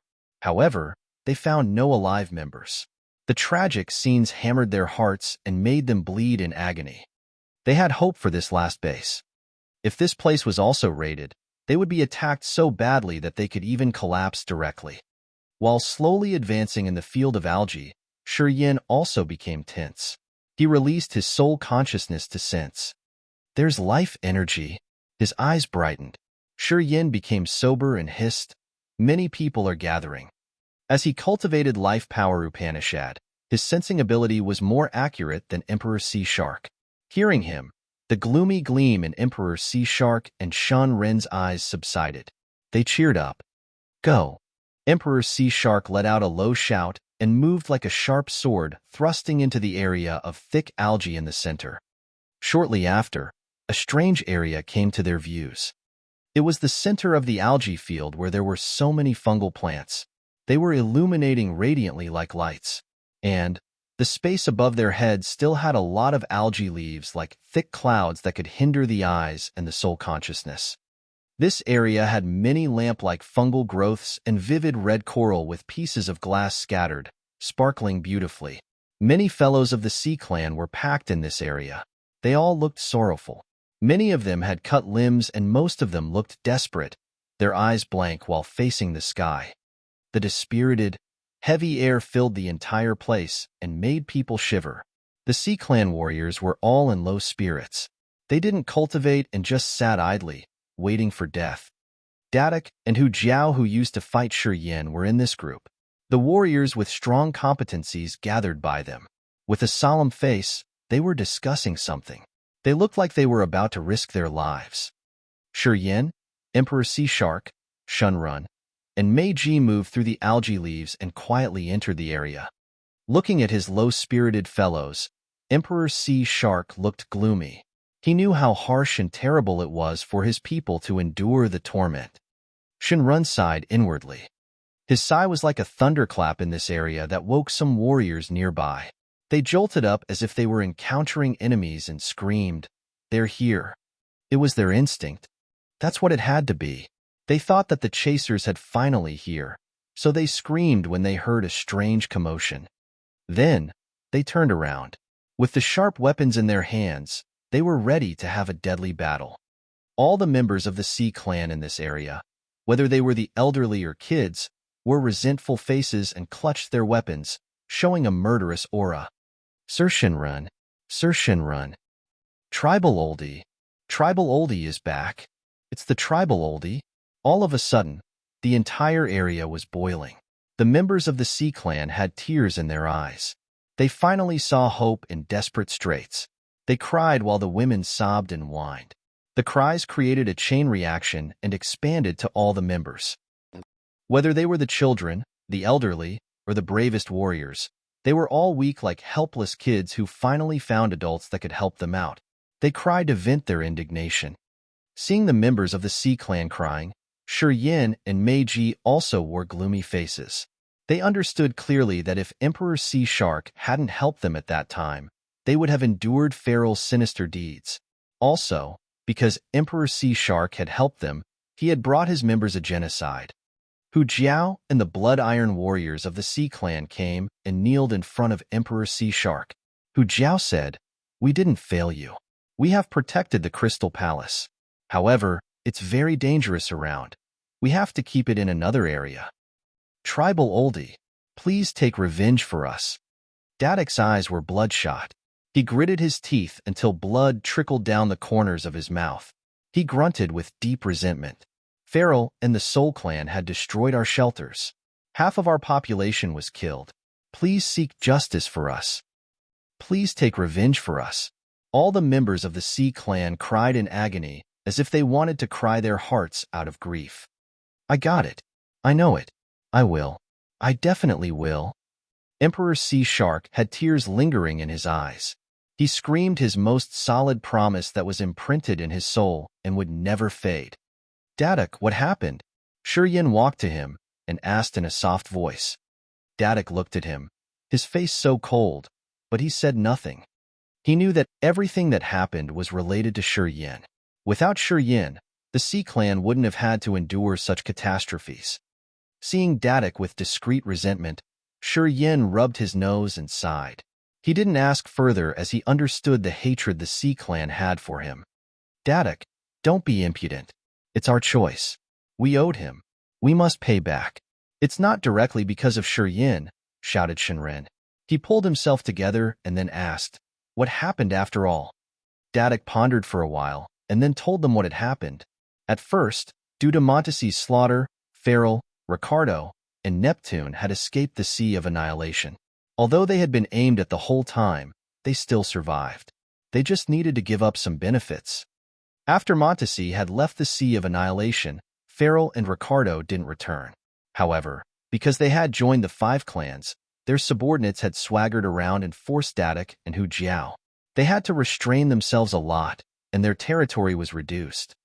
During that time, they hadn't encountered any catastrophe. This was until Shi Yin invited Montesi, Hero, and Emperor Sea Shark to Desolate Territory. To find the entrance to Desolate Territory, the 5 clans had sent their troops to the Sea of Annihilation. Farrell, Ricardo, and Neptune had also returned since the forces they had gathered were strong enough to not worry about Montesi's power. They weren't afraid of Montesi, so they began to find Emperor Sea Shark to take revenge. Neptune and Farrell had launched their operation.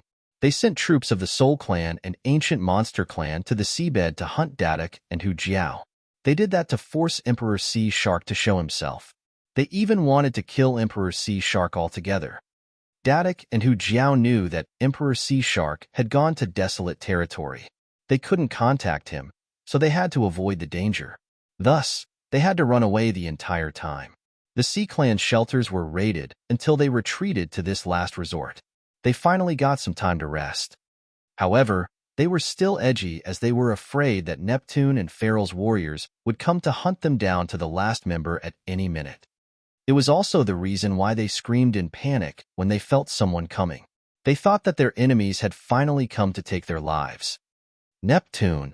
Emperor Sea Shark gritted his teeth. Farrell. Meiji also sneered. I have to find him too. He killed a lot of my subordinates. He killed Yu Lian. Does he think he can resist our wrath if he comes to the Ancient Monster Clan? Harumph.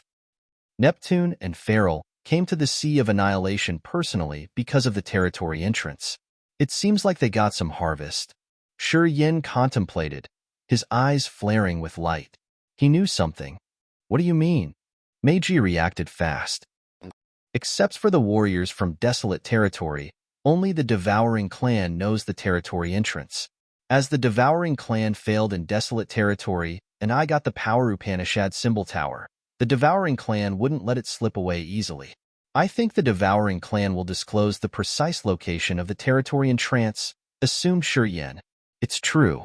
Otherwise, the hotshots from the 5 clans wouldn't gather in the Sea of Annihilation altogether. Meiji nodded. Shi Yin pondered for a while, his eyes raking through Dadak, Hu Jiao, and the others. After a long moment, he said, Precursor Emperor Sea Shark, the urgent matter to do now is to take them to the Endless Sea first. We have to ensure their safety first. About taking revenge, I can commit that I won't just stand and stare. You, Dadak snorted. You're at the immortal realm. How can you manage that? Can you? Shut up. Shinran shouted and then talked to Emperor Sea Shark. Tribal oldie, deliver the kids to the safe place first. We will take revenge later. What do you think? Emperor Sea Shark wasn't foolish. He knew what was wise to do. He nodded and then said, Do as Shi Yin said. We will take our fellows to the safe area first. The Sea of Annihilation will become chaotic soon. The Great War will happen at any minute. Then, Emperor Sea Shark, Shi Yin, and Meiji escorted the Sea Clan's remaining members. Emperor Sea Shark used his territory ancestor realm power to transport them to the territory entrance to Desolate Territory. So many black brocade flags with drawings of brutal souls and evil ghosts flew to the front of the algae area. Hu Jiao observed for a while, and his face turned icy as he grunted. It's them. It's the Soul Clan and the Ancient Monster Clan's troops that had surrounded and destroyed our fellows.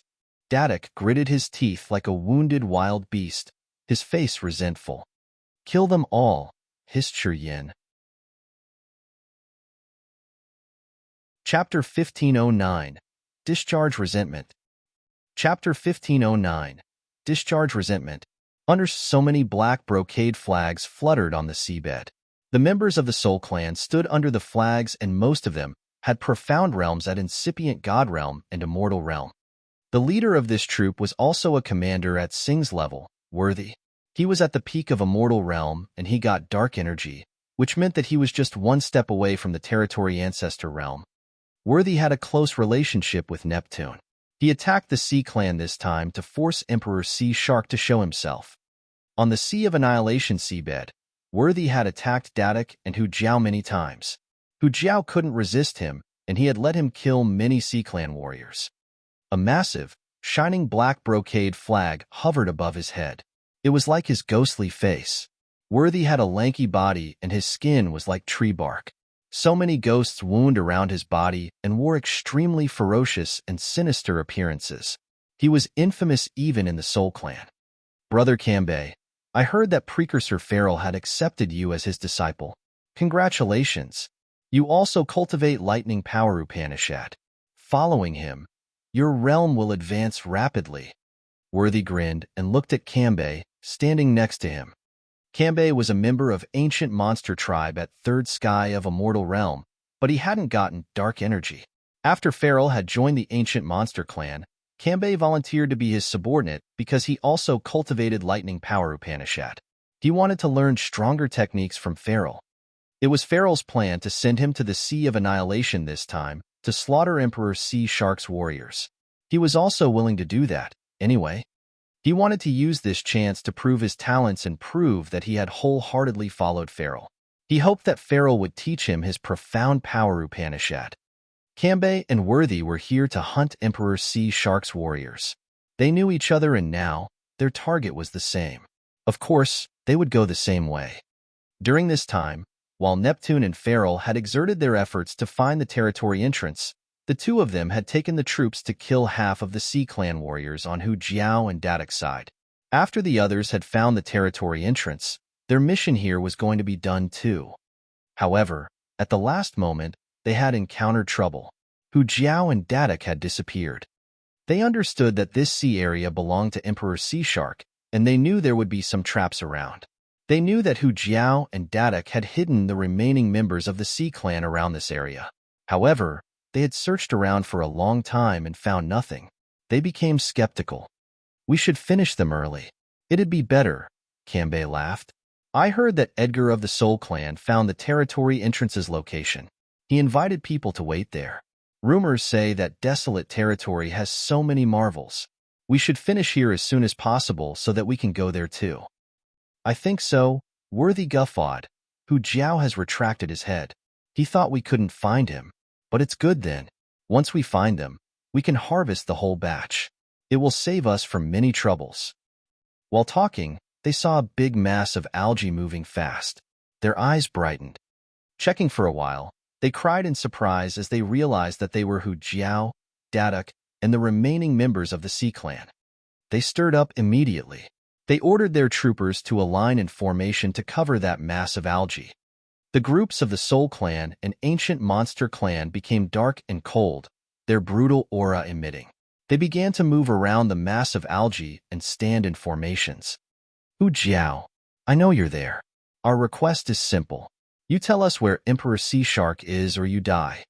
Worthy pulled a dark face and grinned.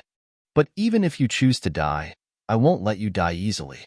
Mwahaha, perhaps you know how your fellows were killed. They didn't have an intact body, did they? Inside the mass of algae, the Sea Clan warriors had red eyes like beasts that saw blood. The images of the dismembered corpses emerged in their heads, which churned their resentment in their hearts. They became restless. We shouldn't show up. We don't want them to run away. If we want to kill them, we will kill them to the last member, Shi Yin muttered. Meiji nodded quietly. Emperor Sea Shark and Shanren wore dark faces. After a while, Emperor Sea Shark said, Hu Jiao, lure them in. As long as they get in, we can kill them all. Hu Jiao became excited as if each of his cells revived. Inside the mass of algae, he shouted, Worthy, Cambay, even if we become ghosts, we won't let you go. Tribal Oldie will seek revenge for us. Mwahaha, Worthy crackled sinisterly. Become ghosts? Haha, Worthy, want to make you ghosts. Haha, my ghosts. The brocade flags above the Soul Clan troops changed. Many ghosts appeared, and they were all the members of the Sea Clan. Worthy had killed them and dragged their souls. He refined them to be his brutal souls and ghosts. They were now an energy source for his weapons. It's the kids' souls. This mass of algae was strange. After Shanran had sent his soul consciousness to it, it became transparent. The Sea Clan experts inside could see the commotions outside. Thus, they realized their familiar fellows on those flags. After those souls were refined, their consciousness was omitted, which made them bloodthirsty and evil. They didn't have any human emotions. The members of the Sea Clan inside the tufts of algae felt their hearts bleeding as they saw their families and friends like that. Emperor Sea Shark clutched his chest and shivered. He looked like many lightning strikes struck him. He looked extremely grieved. We're not going out there. We will defend this place until our tribal oldie comes back. When that day comes, you all have to die. Hu Jiao looked at Emperor Sea Shark, shouting, "If you don't get out here, we will go there to catch you." Mwahaha, how do you have the guts to talk to me like that? Kanbei shook his head, waved his hands, and then said to his subordinates, "We don't have time. Don't waste more. Let's go. Follow me." "Get in," Worth ordered, and signaled his troopers to be careful. Worthy and Kanbei took their warriors and attacked the algae mass. They urged their god power. Their entire bodies sparkled as they were cautious to prevent any ambush. Magically, they didn't encounter an attack as they moved toward the algae mass. Worthy and Kanbei became skeptical. They thought that Hu Jiao and Dadak didn't have enough power to set up an outer defense. They relaxed more, so they called for the other warriors guarding around to come. All of them had finally entered the vast field of algae. This algae field was really immense. Perhaps it was even several times bigger than the Immortal Island. The thick algae leaves had covered everywhere. Moving through the area, they all felt their visions and soul consciousness hinder. It was hard to check the life energy fluctuations here. Apparently, with Worthy and Kanbei's competence, they couldn't sense Shi Yan's and Emperor Sea Shark's life energy fluctuation. Thus, they only saw fungal plants, red coral, and shattered glass after entering the algae field. They also saw the Sea Clan warriors in helter-skelter conditions. They saw Hu Jiao, Dadak, and the fierce appearances on their faces. Worthy and Kanbei didn't notice. They thought that Hu Jiao and Dadak was now at the end of their strength, so they just laughed. "It's your last force. It's good that we can kill you all here, and then run to the territory entrance." Mingling in the crowd, Shi Yan felt chilled as he knew he was right. Edgar of the Devouring Clan had disclosed the entrance's location. Hu Jiao and Dadak wore cold faces as they watched Worthy and Kanbei came one after another. They didn't hurry. Emperor Sea Shark and Shanran hiding behind them didn't show themselves yet. Gradually, most of Worthy's and Kanbei's troopers had entered the place. Receiving their leader's signals, they grinned and showed their fangs to accept the killing mission. At this moment, Emperor Sea Shark and Shanran finally walked out of the crowd. "I heard you guys wanted to see me?" Emperor Sea Shark tried to suppress his anger, his voice relatively calm. Boop, boop, boop. Flows of sharp water like darts shot out from behind Emperor Sea Shark. Shortly after, dozens of Soul Clans and Ancient Monster Clans warriors were pierced through. Those water arrows seemed to have consciousness. After they had pierced through those people, they acted as sharp blades that chopped off their bodies. The pungent smell of blood emitted from the center of the algae field. Blood dyed the seawater red like there were so many beautiful red flowers. Emperor Sea Shark, Worthy and Kanbei screamed at the same time. They acted as if they had encountered ghosts. They became restlessly frightened. "You? Aren't you in desolate territory? Sir Edgar said that he met you there. How could you be here?" "It turns out that you knew about my whereabouts right from the start. You just made an excuse to slaughter my fellows. No wonder you're here instead of the two bastards Neptune and Feral. They knew I couldn't be here." Emperor Sea Shark's wrath erupted as he shouted crazily. Emperor Sea Shark took action. Shi Yan and Meiji exchanged looks and also took action. Icicles shot out from Meiji's eyes like death scythes. The warriors from the Soul Clan and the Ancient Monster Clan couldn't resist. They were frozen and broken. Sure Yin had space vines slither in his eyes like snakes.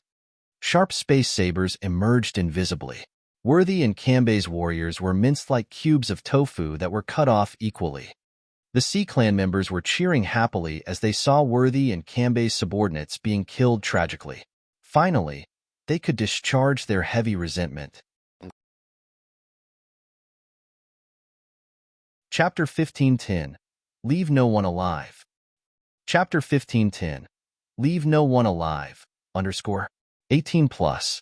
Worthy and Kambei had led around 1,000 warriors. Most of them were at incipient God realm, a small part was at immortal realm, and another part was at ethereal God realm. This big troop didn't consist of just members of the Soul Clan and the Ancient Monster Clan, as most of them were from second-class clans that had followed the Soul Clan and the Ancient Monster Clan. Although Worthy and Kambei didn't want to see them die, it wasn't that they couldn't accept the loss. Until Sure Yan's eyes brightened and he disappeared, Kambei and Worthy discolored in fear. The warriors watching outside were actually hotshots from Kambei's and Worthy's clans. When Sure Yan had disappeared all of a sudden, their hearts were startled as they realized something had gone wrong. They counted on their clan's hotshots outside to contact Neptune, Feral, and other experts of their clans to ask them to come here immediately. Worthy and Kambei all had high realms, especially Worthy. They had reached the peak of Immortal Realm, and they were just a step away from the Territory Ancestor Realm. He thought that he could resist Emperor Sea Shark for a short time to give their members a chance to guard outside to call and wait until Neptune came. As soon as Sure Yan disappeared, he found that the members of his clan guarding outside were dying continuously. He finally changed his visage. More desperately to him, Meiji appeared. Meiji had also reached the Territory Ancestor Realm. Worthy and Kambei were more frightened. As Meiji had joined this, it meant that the Phantom Clan was involved. It also meant that the Phantom Clan wasn't afraid of being their enemy. Besides the ice power Upanishad, Meiji was famous for her enchanting technique. From some aspect, the enchanting technique was more powerful than Emperor Sea Shark's competence. Indeed, Meiji suddenly smiled and talked to them. She was like a beautiful and seductive ghost that was posing her graceful contours. Her succulent red lips parted as she talked to them. Kambei's and Worthy's subordinates became stirred up. They were now like marionettes that turned to attack Kambei and Worthy. Worthy had foreseen it. He was prepared, so he wasn't wounded. As Kambei was careless, a warrior struck a flame to his chest. Kambei was from the Ancient Monster Clan, so he had a hairy chest. The flame had burned his hair, and he winced and grimaced. Kill them. Don't show mercy. Enjoy your killing. Meiji smiled tenderly. Her soft voice was like honey in their souls. They became frantic and attacked each other. Meiji smiled faintly. Worthy and Kambei's troopers lost their minds. They were like horrible beasts tearing and biting each other. Blood splashed. Pieces of flesh were sent everywhere. Hu Jiao, Datuk, and the Sea Clan warriors paled when they saw this bloody scene.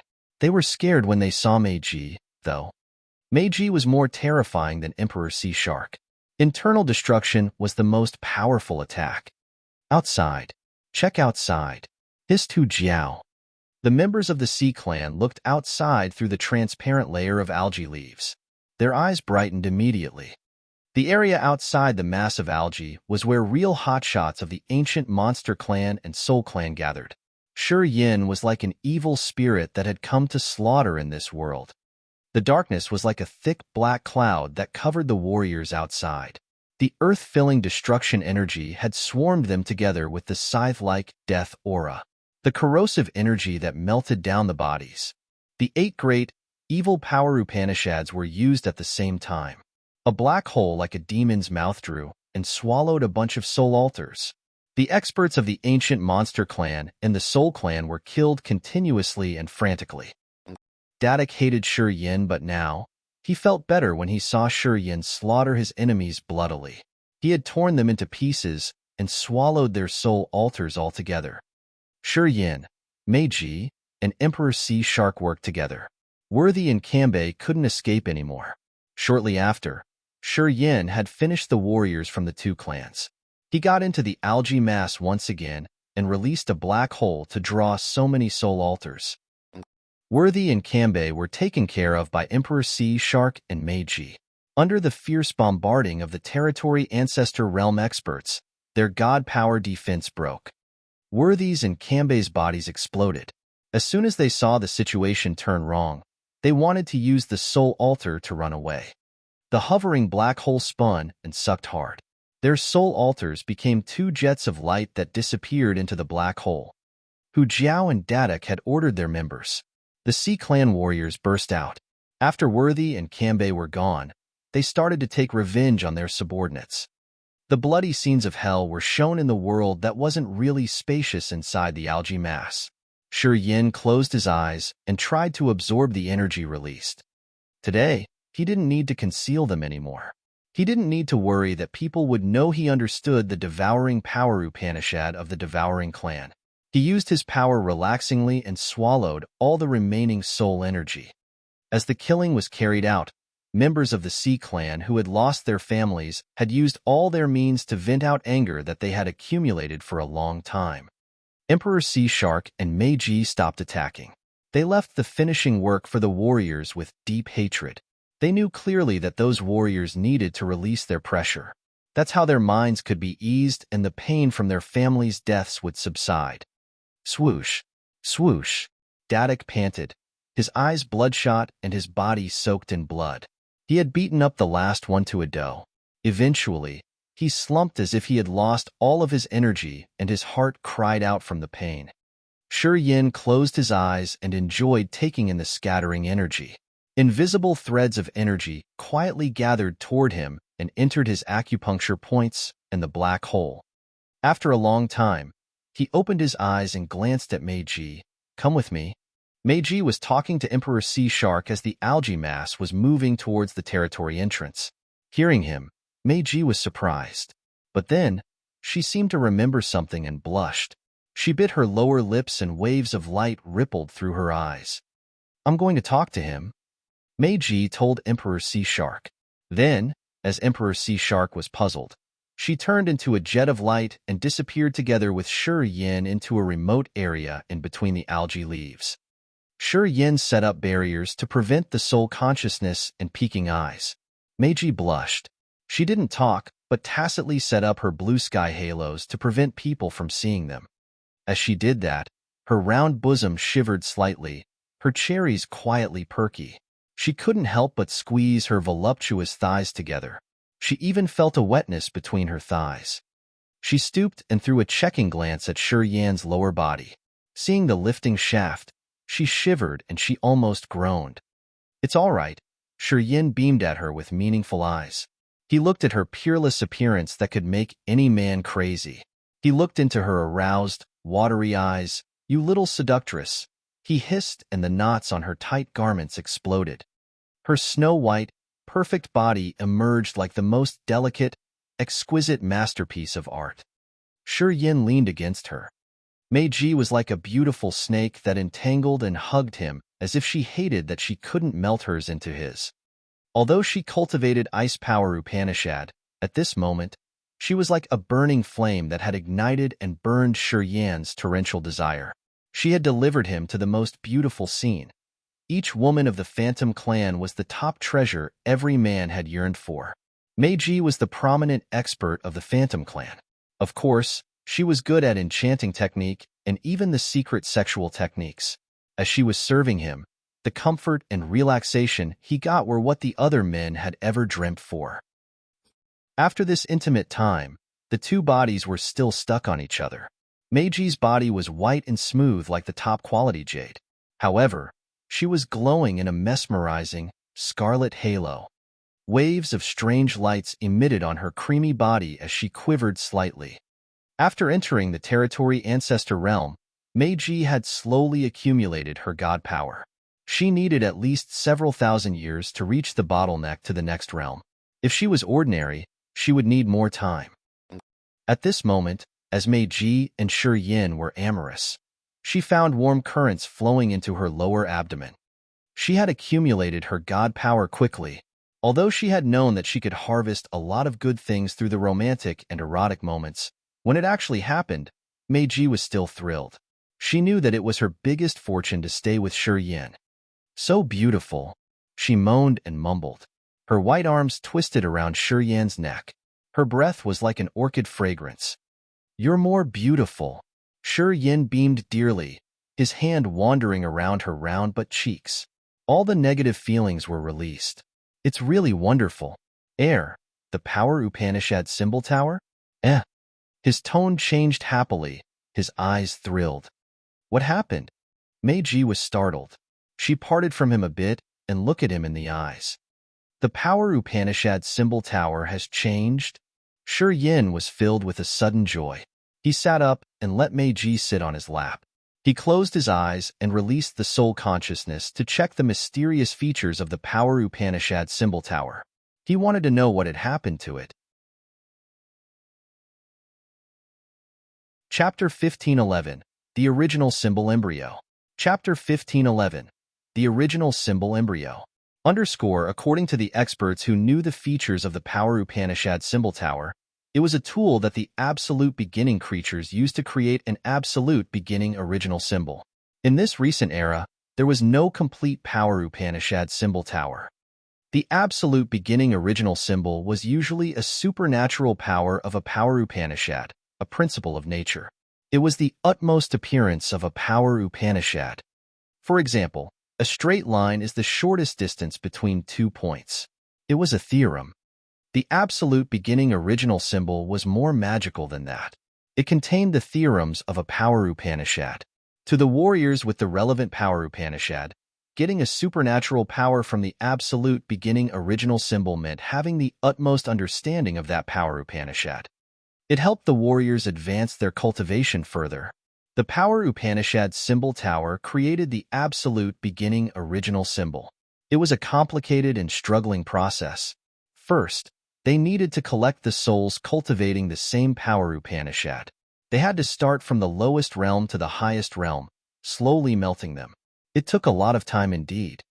That's what Shi Yan knew about the absolute beginning original symbol.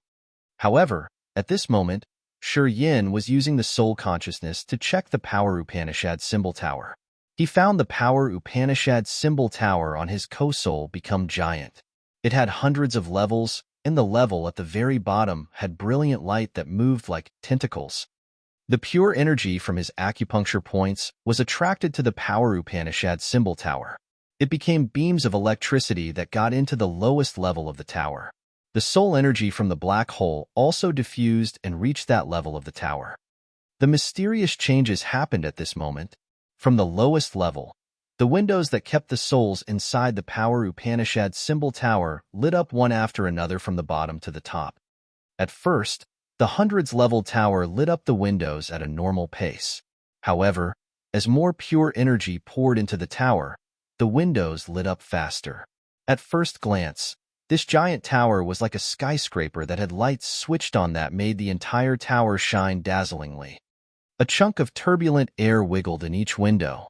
Then, it became a magical tadpole symbol that changed continuously.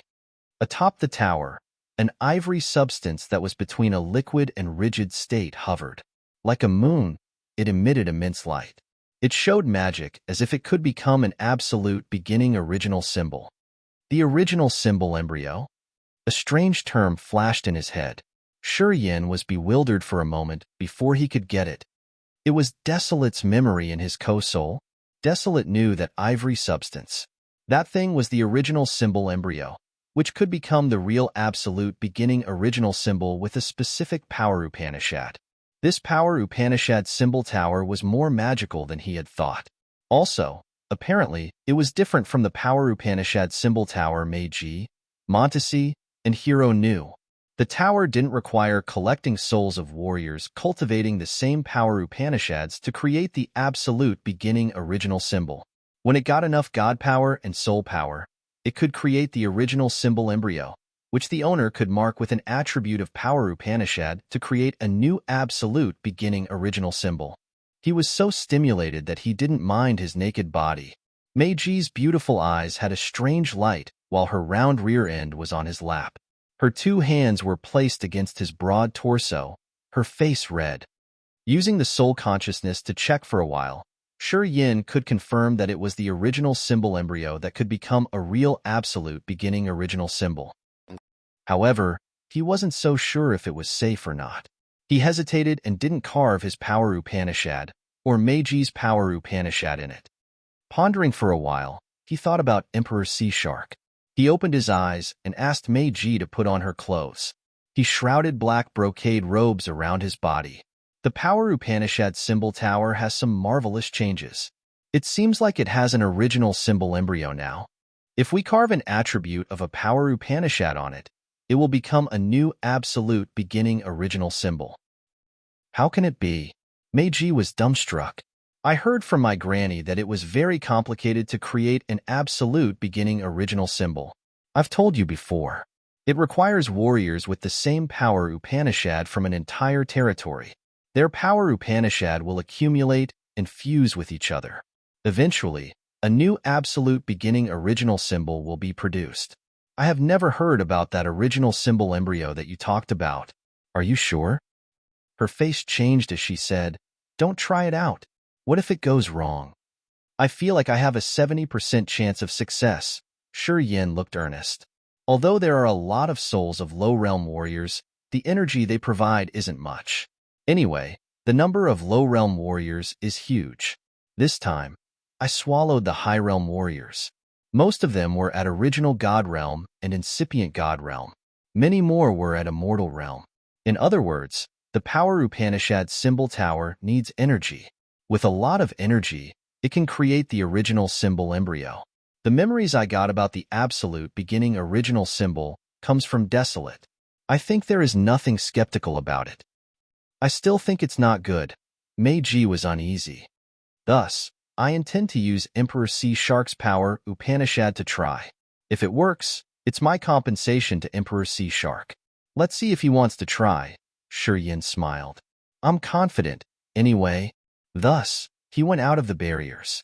Holding Meiji's hand, he turned into two jets of light and reappeared in the center of the algae mass. The area was cleaned and some bloodstains were left on the glass in the corner. However, Worthy's subordinates were gone. Oh, you guys, Emperor Sea Shark was skeptical when he saw Shi Yin. He could feel the immense life energy magnetic field from them, which had become fiercer. As their life energy magnetic field changed, Shi Yin and Meiji's had advanced further. He was a territory ancestor, so he could feel any change of energy even if it was minute. Thus, he was discreetly frightened. Emperor Sea Shark, I have an opportunity for you, but I wonder if you want to try. Shi Yin took a deep breath and explained his idea. I don't know why, but after I'd swallowed Worthy and Kambei's troops, the energy I got was poured into the Power Upanishad symbol tower. And now, the Power Upanishad symbol tower in my soul altar has produced an original symbol embryo. The original symbol embryo can become any attribute. We just need to imprint out Power Upanishad on it, and it will become the absolute beginning original symbol of our Power Upanishad. But it's strange. I don't know the result. That's why I ask if you're interested in this. Pausing for a while, he said seriously, I understand that when you part a proportion of your Power Upanishad, it will lower your realm if you fail. Thus, I want to remind you, it's risky. High risks also meant high benefits. According to his method, if he failed, Emperor Sea Shark's realm would decrease and his soul would be hurt. It would be a terrible strike to Emperor Sea Shark. Similarly, if it worked and that original symbol embryo had become the absolute beginning original symbol of Water Power Upanishad, taking that absolute beginning original symbol, Emperor Sea Shark's Power Upanishad and realm would grow greatly. It would enable him to understand the rules and theorems of his Water Power Upanishad. His competence would rocket and it would secure his chance to enter second sky of Territory Ancestor Realm. This enticement was so moving. I have only one question. Are you sure about this? Emperor Sea Shark was solemn. He rose his hand to stop Shinran, Hu Jiao, and Dadak, asking them to keep quiet. His eyes were fixed on Shi Yan's face. Around 60 or 70%, said Shi Yan honestly. Good enough. Emperor Sea Shark shivered. But then, he said, wait a second. He squinted and signaled Shinran, Hu Jiao, and Dadak to stay silent. He drew a crystal-clear water drop from his soul altar. That water drop was thumb-sized with sounds of murmuring water. As soon as it appeared, the warriors with water power Upanishad in this area were touched as if they had just seen the profound meaning of water power Upanishad. That water drop was the essence of Emperor Sea Shark's power Upanishad at the territory ancestor realm. It slowly flew towards Shi Yin. Afterward, Emperor Sea Shark paled. He sat down and took deep breaths to steady his condition. He hissed, "Please help. I will do my best." Shi Yin knew how big Emperor Sea Shark's hope was and how much he had trusted him when he gave out this drop of water. He suddenly felt heavy and tense because of Emperor Sea Shark's trust. He used his soul consciousness to cover that water drop and pull it into his soul altar. Meiji, Hu Jiao, Daduk, and Shunrun held their breaths and focused on him. They didn't dare to breathe heavily as they shot their bright eyes toward Shi Yin. They understood clearly that if Shi Yin failed, that drop of water wouldn't return to its rightful owner. Then, Emperor Sea Shark would be damaged severely. He could fall from the territory ancestor realm to first sky of immortal realm. Hu Jiao clenched his fists, his fingernail digging into his palms, bleeding. It looked like he didn't feel pain. His heart beat frantically as if it wanted to jump out of his chest. He knew that the entire Sea Clan relied on Emperor Sea Shark's realm. As long as Emperor Sea Shark was strong, their future would be secure. If Emperor Sea Shark's realm downgraded, what would wait for them would be their extinction. This time, they killed Worthy and Kanbei, so they couldn't stand on the same side with the Soul Clan and the Ancient Monster Clan. If the two clans knew Emperor Sea Shark's realm downgraded, they wouldn't have a chance to survive. Meiji was also tense. She worried that Shi Yin would encounter trouble because her knowledge about the Power Upanishad symbol tower was completely different from what Shi Yin had just told her. She understood that the Power Upanishad symbol tower had fused with Shi Yan's soul. If something happened to it, Shi Yan's soul would perish altogether. She became restlessly worried. Chapter 15:12, To the Heart's Content, Staying at Present. Chapter 15:12, To the Heart's Content, Staying at Present. Underscore. Bringing someone's seal of power Upanishad into one's soul was an extremely risky deed. He trusted that Emperor Sea Shark would send a part of his power Upanishad to Shi Yin. At the same time, Shi Yin at his peak of immortal realm dared to guide Emperor Sea Shark's power Upanishad to his soul altar. Didn't that mean he trusted Emperor Sea Shark? If Emperor Sea Shark had another idea and fought Shi Yin in his soul altar, Shi Yin wouldn't be able to endure it. His soul would get hurt badly too. The transparent water drop fell into Shi Yan's sea of consciousness. The soul pond in his sea of consciousness emitted dark energy right away. The power Upanishads in his soul altar could smell the aura of the intruder. They became cautious and wanted to attack that thumb-sized water drop. Focusing, he continuously asked himself to relax and quiet down. He had to do that to calm down his power Upanishads and his restless mind. Slowly, the water drop drifted above the sea of consciousness and the soul pond, floating up towards the power Upanishad symbol tower and heading to the top. Shi Yin said that he was 70% sure, and he didn't lie. Through Desolate's memories and his own observations, he assumed that the original symbol embryo atop the Power Upanishad symbol tower could create the Upanishad original symbol.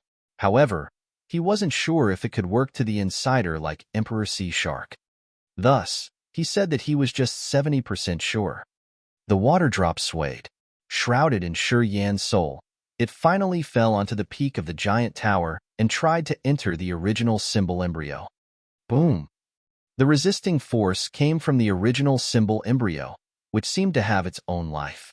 Also, that aura magically had a subtle connection with Shi Yin. Shi Yin knew that the original symbol embryo instinctively boycotted the water drop of Power Upanishad because it knew that it wasn't Shi Yan's Power Upanishad. Shi Yin was startled.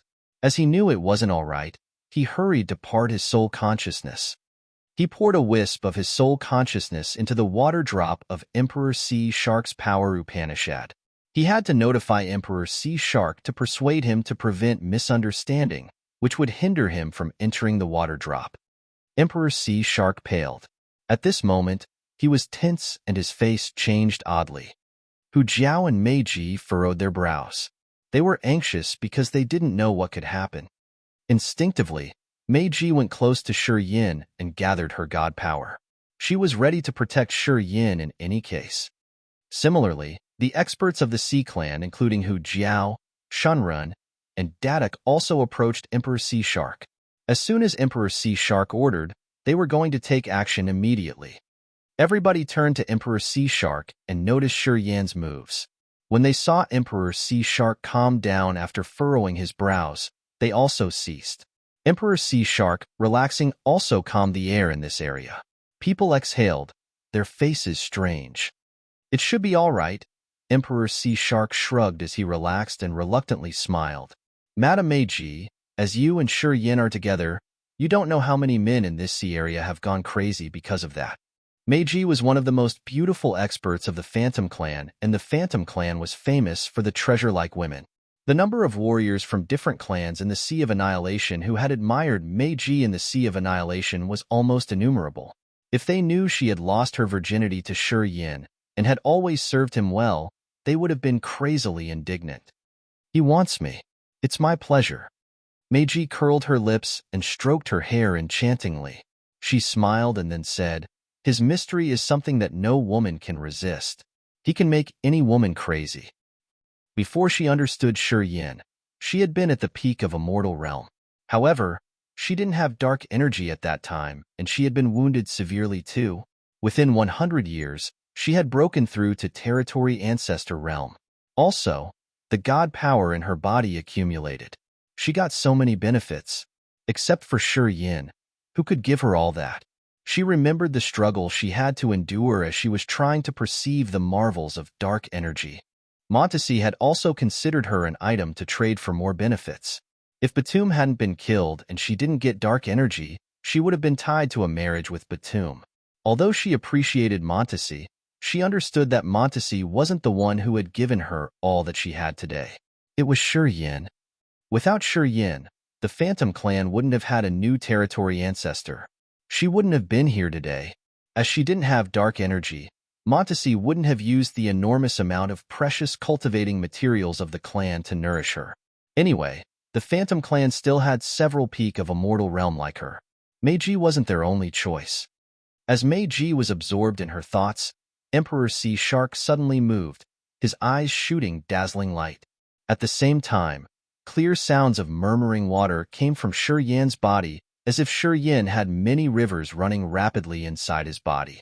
The magical mysteries of water power Upanishad was the supple water that had appeared perfectly on Shi Yin. People focused and saw Shi Yan's god power move like water inside Shi Yan's veins, magical steam fuming from his 7 natural facial holes. They were amazed indeed. Emperor Sea Shark breathed heavily. He couldn't suppress his excitement, his voice trembling. Works. It works. When Shi Yin sent him the message to ask him to release the control he had on that water drop, he was hesitant. He pondered and then agreed. And now, he understood that only when the water drop, his power Upanishad essence, had Shi Yan's aura could it enter the power Upanishad symbol tower. While the murmuring water sounds continued, a 5-colored, transparent water drop shrouding a magical symbol flew out of Shi Yan's left eye. That transparent water drop was shining, revealing the Upanishad original symbol inside, which had a seal that said water written in absolute beginning language. As soon as that water drop appeared, the rivers, the lakes, and seas in Emperor Sea Shark's territory seemed to have lives instantly. Emperor Sea Shark was touched.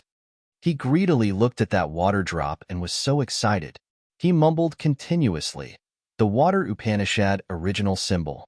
Supernatural power. A supernatural power. At this moment, Hu Jiao, Dadak, Shunrun, and many warriors of the Sea Clan had their eyes brightened. They were all thrilled. They understood that Emperor Sea Shark's competence would thrive shortly after he got the Upanishad original symbol. He would have a big chance to break through to second sky of territory ancestor realm. An Upanishad original symbol was enough to bring Emperor Sea Shark to a better world. Emperor Sea Shark was their hope. His bright future was also their bright future. How could they not be thrilled? Hu Jiao, Dadak, and some young members of the clan hated Yin even after he had killed a lot of members of the ancient monster clan and the soul clan. They didn't care about Yin anyway. However, at this moment, the resentment and discontent they had for Yin had all gone with the appearance of the Upanishad original symbol. When they looked at Yin, they had only appreciation and admiration in their eyes. They finally trusted Yin as a friend and even a benefactor. As people were panting excitedly, Emperor Sea Shark slowly took the water drop and pulled it into his soul altar.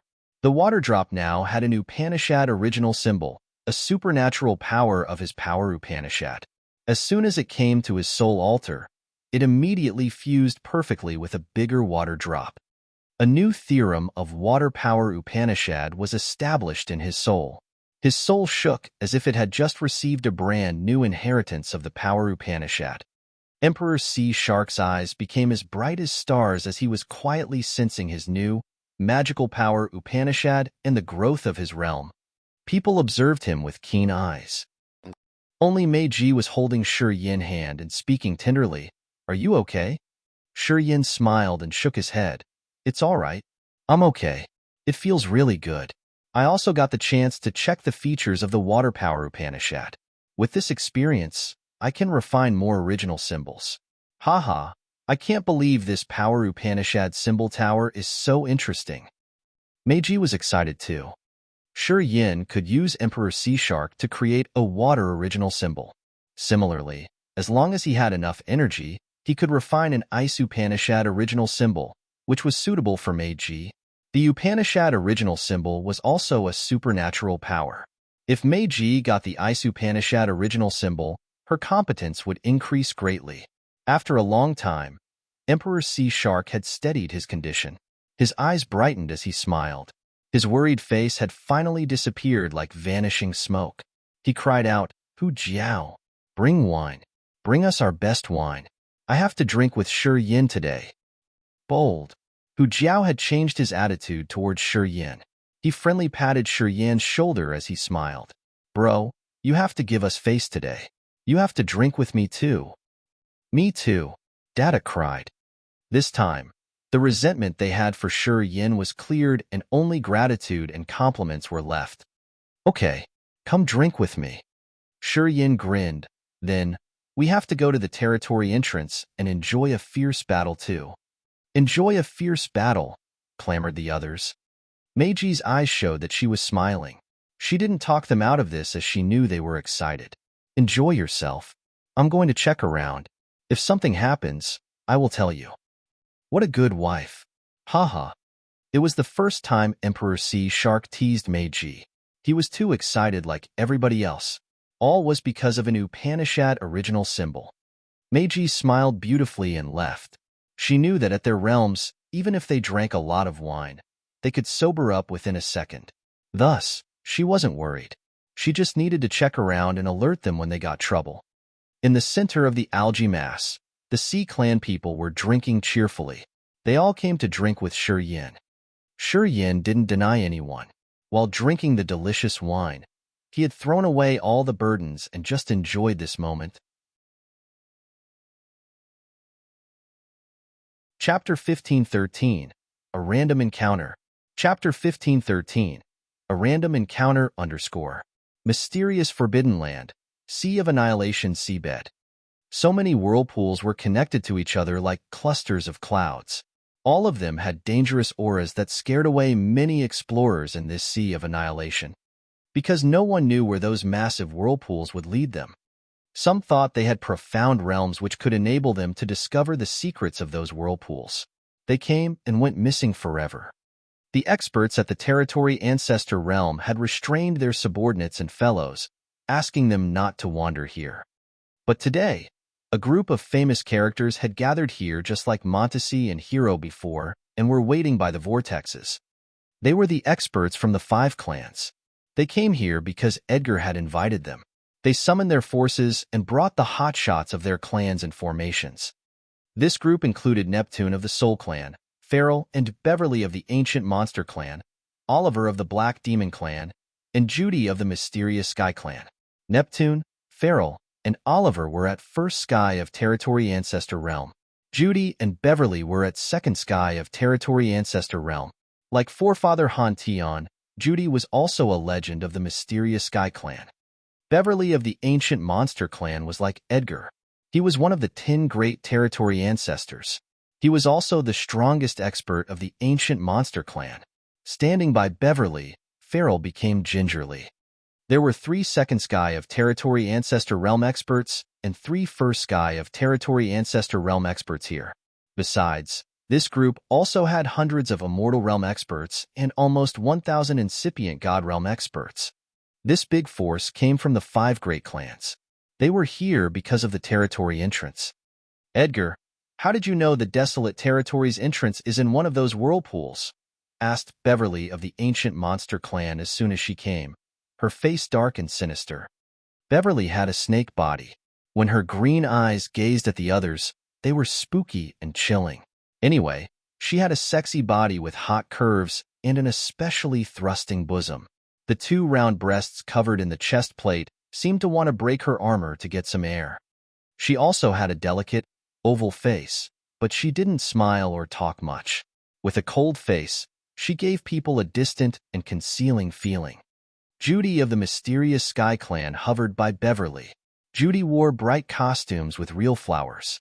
She looked elegant and relaxed with a faint smile, which made her look around 30 years old. Tu Shih and Ye Yun were on Judy's side. Judy was Ye Yun's aunt. They had a close relationship. Our ancestor is back. He showed us this territory entrance. Edgar came alone. He didn't bring any fellows.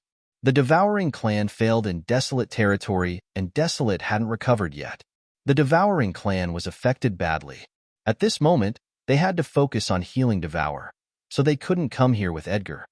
Because of this reason, Edgar initially connected with the Soul Clan, the Mysterious Sky Clan, the Dark Demon Clan, and the Ancient Monster Clan. He made them gather here with their hotshots. If we aren't sure, Ancient Monster Clan wouldn't have come first. Edgar, you said that it's the correct entrance. Get in there first, Beverly sneered. Montesi and Hero could be there. My ancestor said that they have come to Desolate territory. Edgar cursed them in his head, but his face remained calm. He turned to look at Beverly. Montesi. Hero. Beverly hissed. Judy and Neptune discolored and frowned. Neptune and Farrell were extremely frightened. They still remembered that Montesi had sought for them for a long time. She had declared that he would kill Neptune and Farrell when she met them. At this moment, Montesi was the person Neptune and Farrell didn't want to meet the most. If they had known Montesi was in the Sea of Annihilation, they wouldn't dare to return. What are you afraid of? Beverly snorted and coldly glared at Farrell. Montesi is at second sky of territory ancestor. If she dares attack you, I'm sure I won't stand and stare.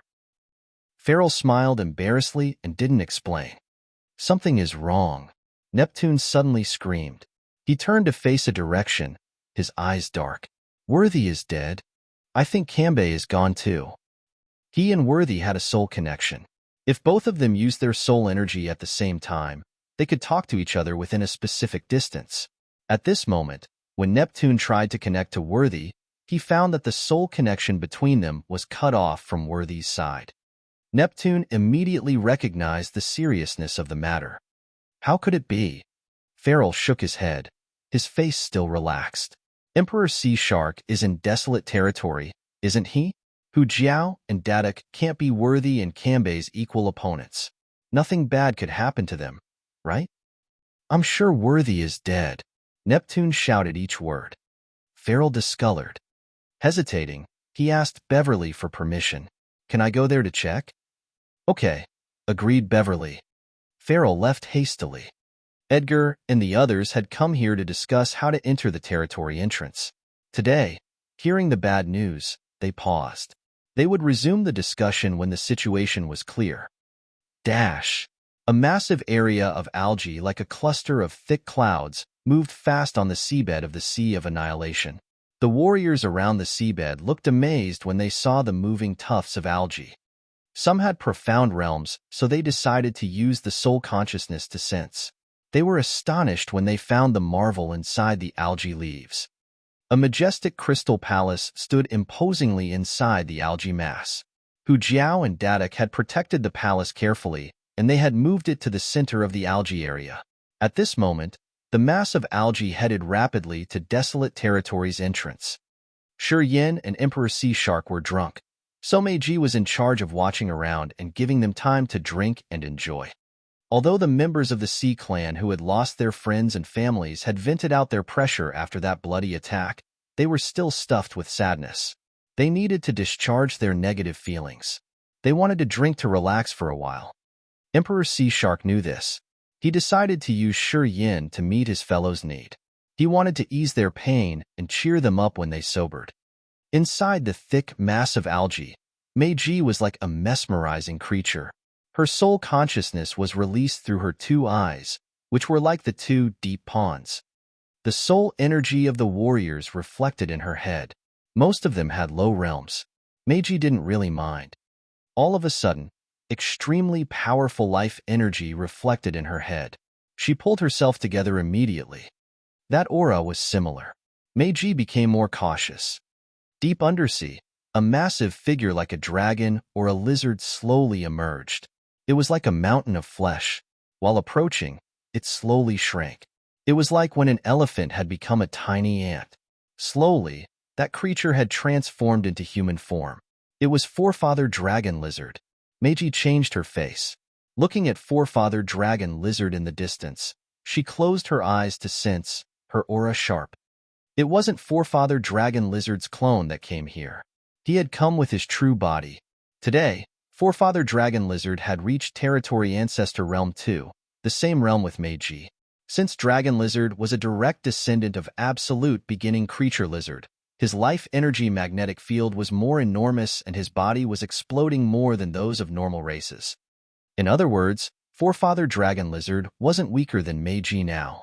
Meiji, is that you? Forefather Dragon Lizard's surprise scream arose. He pulled a serious face and looked at that mass of algae. Judy of the mysterious Sky Clan had invited him to come here from the Dragon Lizard Star.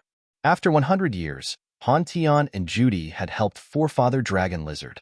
With the materials from the mysterious Sky Clan, he finally got dark energy. Just like Meiji, he had entered Territory Ancestor Realm. He owed the mysterious Sky Clan. Thus, when Judy asked him to come, he couldn't deny her request. As he had just reached the Territory Ancestor Realm, he could shrink his real body and appear in his human form. He came with his real body this time. Seeing Meiji, he was surprised. He stopped as he was a distance away from the algae mass and asked, "Why are you here? How about you? Why are you here?" Meiji didn't answer and just asked. Madame Judy of the mysterious Sky Clan asked me to come to the Sea of Annihilation. She said that something very important is about to happen and that they needed my power. That's why I come here with my true body. Forefather Dragon Lizard pondered for a while. He suddenly realized something and asked, "Before I came here, I heard that Edgar had connected with the experts from different clans. He said that he wanted to discuss something. Is it related to you?" Looking at the algae mass, he closed his eyes to sense and then paled. "Is Shi Yin there too?" "Yes. I get it." Forefather Dragon Lizard forced a smile. "It's the same stuff. They're still hungry for Shi Yin's power Upanishad Symbol Tower. They are here because of it, I assume. As Edgar, Judy, and Beverly are here, even if that terrifying absolute beginning creature comes this time, it can't protect Shi Yin. I think you should leave immediately. Don't linger in the Sea of Annihilation." Hearing him, Meiji was puzzled. "Who do you support?" "Of course, I have to support the mysterious Sky Clan. Our Dragon Lizard Clan has joined the mysterious Sky Clan. But that kid Shi Yin saved me before. Without him, Sing would have killed me successfully. I owe him a favor." Forefather Dragon Lizard took a deep breath and waved his hand. "Just say that we have never met here. Yeah, just consider that I have never come here." Then, Forefather Dragon Lizard was about to leave. "Forefather Dragon Lizard, don't you want to know how Lizard died?" However, at this moment, Shi Yan's voice arose from the algae mass and stopped Forefather Dragon Lizard. Chapter 1514, Do not return. Chapter 15:14. Do not return _ Many years ago, the absolute beginning creature lizard had left the sea domain of nihility to the outer territory to find a level 7 life star to refine the immortal pellet. He had disappeared ever since. A long time after that, Dragon Lizard felt his aura perish. He had followed the connection of his bloodline to find Lizard's remains in a territory outside the sea domain of nihility. He also found immortal pellets from Lizard's remains. Dragon Lizard understood that if Lizard didn't go that year, he would have reached Territory Ancestor Realm a long time ago. Also, the Dragon Lizard clan wouldn't have been a second-class clan. It would have become one of the 7 great clans. The loss of his ancestor was a terrible pain in Dragon Lizard's heart. After many years, he had always paid attention to finding the causes of his ancestor's death. However, he got nothing until now. Shurian's voice came from deep inside the algae mass. Forefather Dragon Lizard was dumbstruck, his eyes shooting divine light. "Did you know?" he hissed. "Was here for a while," said Shurian indifferently. Meiji furrowed her bold brows. She stepped aside to let Forefather Dragon Lizard in. Dragon Lizard wasn't afraid. He entered the algae mass. Meiji led him directly to Shurian and Emperor Sea Shark. Dragon Lizard had reached Territory Ancestor Realm. As a direct descendant of an absolute beginning creature, his blood chi was like an erupting volcano and was really terrifying. The life energy that fluctuated from him made low-realm sea clan members shiver and tremble. Emperor Sea Shark looked stern. He hurried to sense the fierce energy from Forefather Dragon Lizard. He changed his visage eventually. He couldn't estimate Forefather Dragon Lizard's new physical competence after he had entered the Territory Ancestor Realm. As Emperor Sea Shark had contacted many Territory Ancestors, he found that some experts, even at second sky of Territory Ancestor Realm, didn't have fierce blood chi like him. A cool soul consciousness flashed in Shurian's head to wash the side effects of the alcohol away. Shurian's clear eyes saw Forefather Dragon Lizard. He couldn't help but smile. "You've finally reached the Territory Ancestor Realm?" Forefather Dragon Lizard grinned reluctantly. As he was about to answer Shurian, he was surprised as he screamed, "Kid, you've reached the peak of Immortal Realm?" "Thanks to your grace," shrugged Shurian. 100 years ago, when he and Audrey came to the sea domain of nihility, he had had only the incipient God Realm. Now, because he got an immortal pellet from Forefather Dragon Lizard, he had reached Immortal Realm. After 100 years, a short course to experts like him, he had reached the peak of Immortal Realm. In Forefather Dragon Lizard's eyes, this kind of rapid progress was unimaginable. "I can't believe that the weak warrior that year has reached such a high attainment today. You've become a character that can shake up the entire sea of annihilation," Forefather Dragon Lizard appraised. He suddenly changed the topic. "Do you know how my ancestor died?" His face turned stern. Emperor Sea Shark and Meiji were astonished too. The riddle of Lizard's death was also one of the mysteries that Meiji was concerned about for many years, as she was in charge of collecting intelligence of the Phantom Clan. Even the Phantom Clan didn't have a clue about this. How could Shurian know? Facing Meiji's skeptical eyes, Shurian smiled and explained, "Well, of course. I don't know the details, but I used to chat with Dracula of the Whitebone Clan. I got some clues from him." Dracula was the little skeleton's father who had been dormant for tens of thousands of years. He was one of the famous characters of the previous generation in the sea domain of nihility. He was like hero of the Whitebone Clan, the precursor of the Territory Ancestors of this era. "Dracula told me something about the absolute beginning creatures. He previously mentioned your ancestor Lizard. He said that Lizard's death could be related to someone called Sauron." Shurian frowned as he remembered what Dracula had said. "Sauron. Sauron." Meiji and Emperor Sea Shark screamed in fear. "Dracula didn't tell me that Sauron did that. He just said that Sauron knew the immortal pellet's formula, and he knew that formula belonged to Lizard," said Shurian. After Forefather Dragon Lizard heard the name Sauron, he pondered for a short time. When Shurian mentioned the immortal pellet's formula, he said coldly, "So it does relate to Sauron, indeed. Sauron is not a member of the 7 great clans. He's a human. He's from the clan with the biggest population in this sea of stars. He's also one of the 10 great territory ancestors. Moreover, he's the most mysterious one. Usually, he won't show up for hundreds of years. He's like a dragon whose tail is always hidden. Oh right, it has been 1,000 years since he came to the sea domain of nihility. No one knows where he is, said Meiji. Dracula knows a lot about Sauron. If you're interested, you can talk to Dracula then, said Yin. Who's Dracula?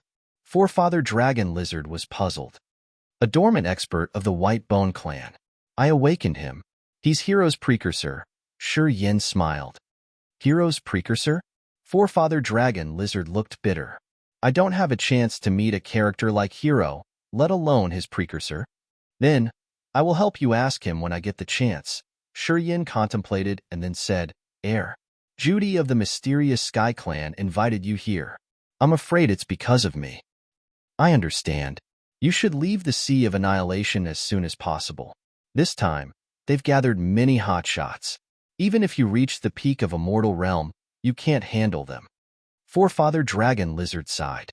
I can't stay here for long. If someone knows, it will be a lot of trouble to the Dragon Lizard clan. His eyes raked through the Sea Clan members, and he sighed again.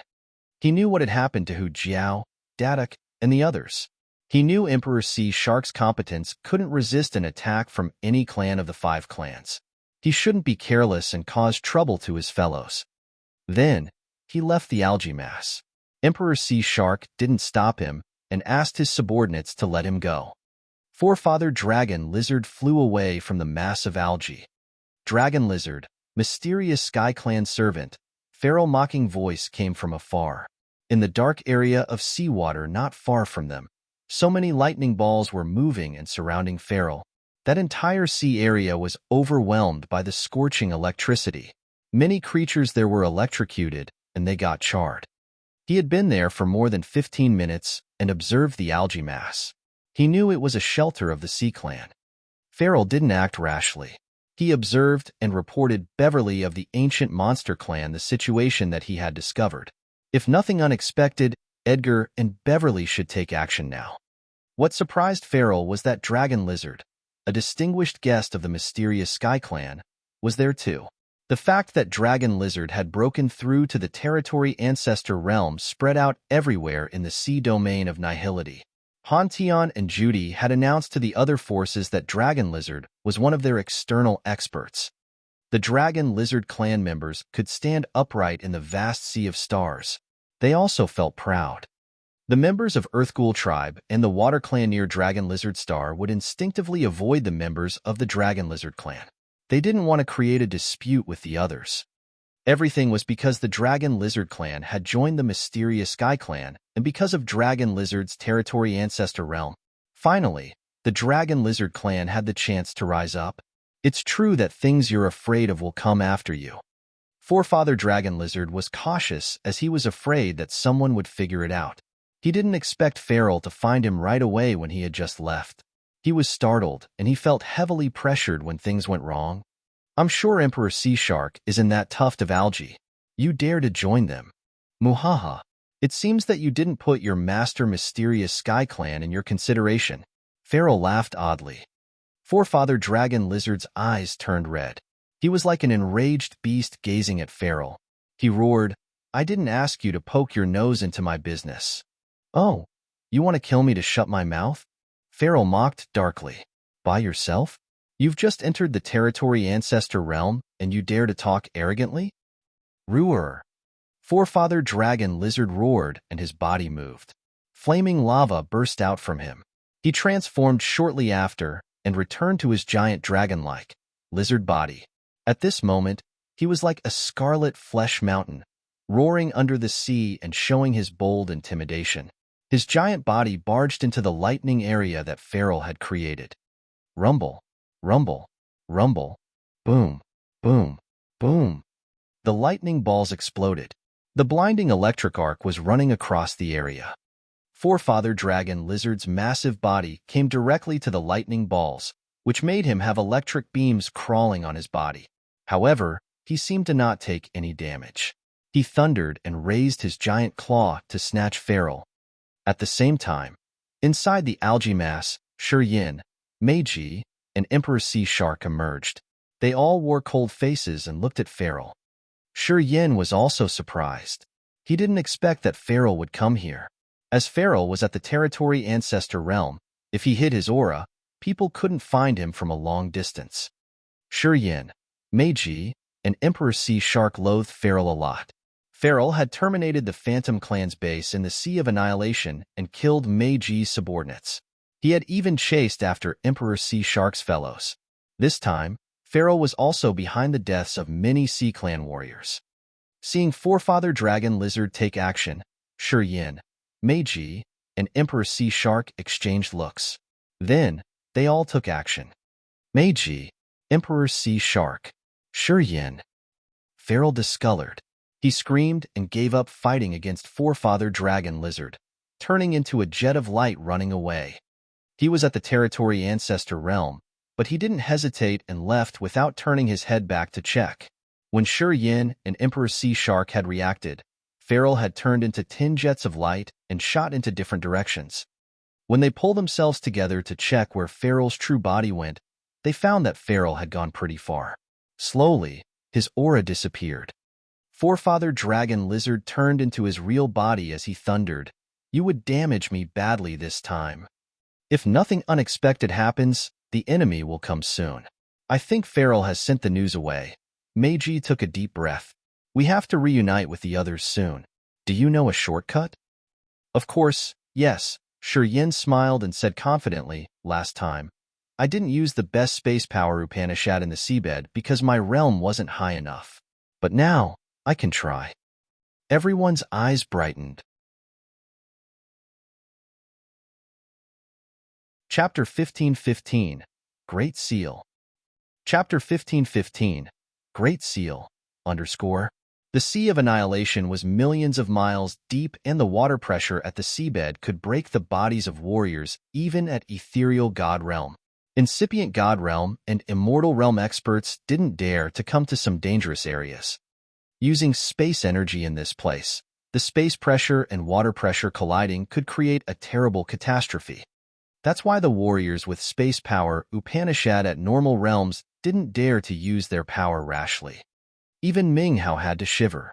While fighting against others in this area, he only used the soul control power Upanishad. "Are you sure?" Emperor Sea Shark was insecure, his face grave. 100 years ago, you acted rashly undersea. You made the seabed shrink a lot. This time, don't cause more trouble. His face turned grimaced. Hearing him, people became awkward. They had all participated in that event. Remembering the great change in the seabed during that battle, they were still panicked. Yin was the one who made the Sea of Annihilation shrink. "Don't worry. I'm pretty sure this time." Yin gave a forced smile and didn't explain further. He signaled Emperor Sea Shark to ask him to cooperate by condensing the algae mass. Emperor Sea Shark nodded. Hundreds of clear streams like the water snakes flew out of Emperor Sea Shark's loose sleeves and swam away. Those water snakes acted like a rope that tied the mass of algae. The algae field shrank. As people were gazing at it, the area was reduced twice and continued to resize. Yin wasn't idle. Waves of space energy rippled from his body. As everybody else had profound realms, when they looked at him, they felt the space twist and unreal. As they were flustered, they felt their perception of life energy magnetic field vague. Meiji was around 10 warriors away from Emperor Sea Shark, but at this moment, Meiji felt that Emperor Sea Shark was pretty far from her. He was too far that her soul consciousness couldn't work. It was like Emperor Sea Shark was about to jump from one space to another. The same feeling arose in Shunren and Emperor Sea Shark's minds. They all had felt a magical feeling when space changed greatly. After chasing Feral with a negative result, Forefather Dragon Lizard returned and transformed into his human form. Forefather Dragon Lizard was surprised. What a powerful life energy magnetic field. Yin was releasing energy. He didn't conceal his enormous energy stored in his body. The terrifying blood chi that Yin had made Forefather Dragon Lizard pale. He found that Yin's life energy wasn't less than his, and it was even higher than his in some aspects. It was over his common knowledge. Normally, absolute beginning creatures had the highest, immensely abundant vitality, and the second generation, like dragon lizard, came second. With giant bodies, their life energy magnetic field could reach a terrifying level. The creatures of the present time, like Edgar, Montesi, or Hero, had a high-level soul, and their life form could sublimate when their realm had reached a profound level. However, their vitality could never reach the enormous amount like absolute beginning creatures. From the appearance aspect, Sure Yin should be from a race in this recent time, but his immense life energy magnetic field could compare to someone of the second generation like Dragon Lizard. It made him smack his tongue. Looking at Sure Yin, forefather Dragon Lizard felt something mysterious. He nodded quietly and left the place without notifying the others. Montesi and Emperor Sea Shark had paid attention to him. Seeing him leave, they exhaled in relief.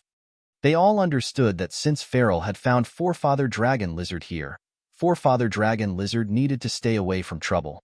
He had to explain it to the mysterious Sky Clan, or else it would be big trouble to himself and his clan.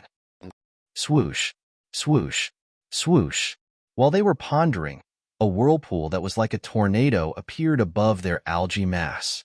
The black whirlpool was like the mouth of a wild, giant beast that could swallow all creatures in the world.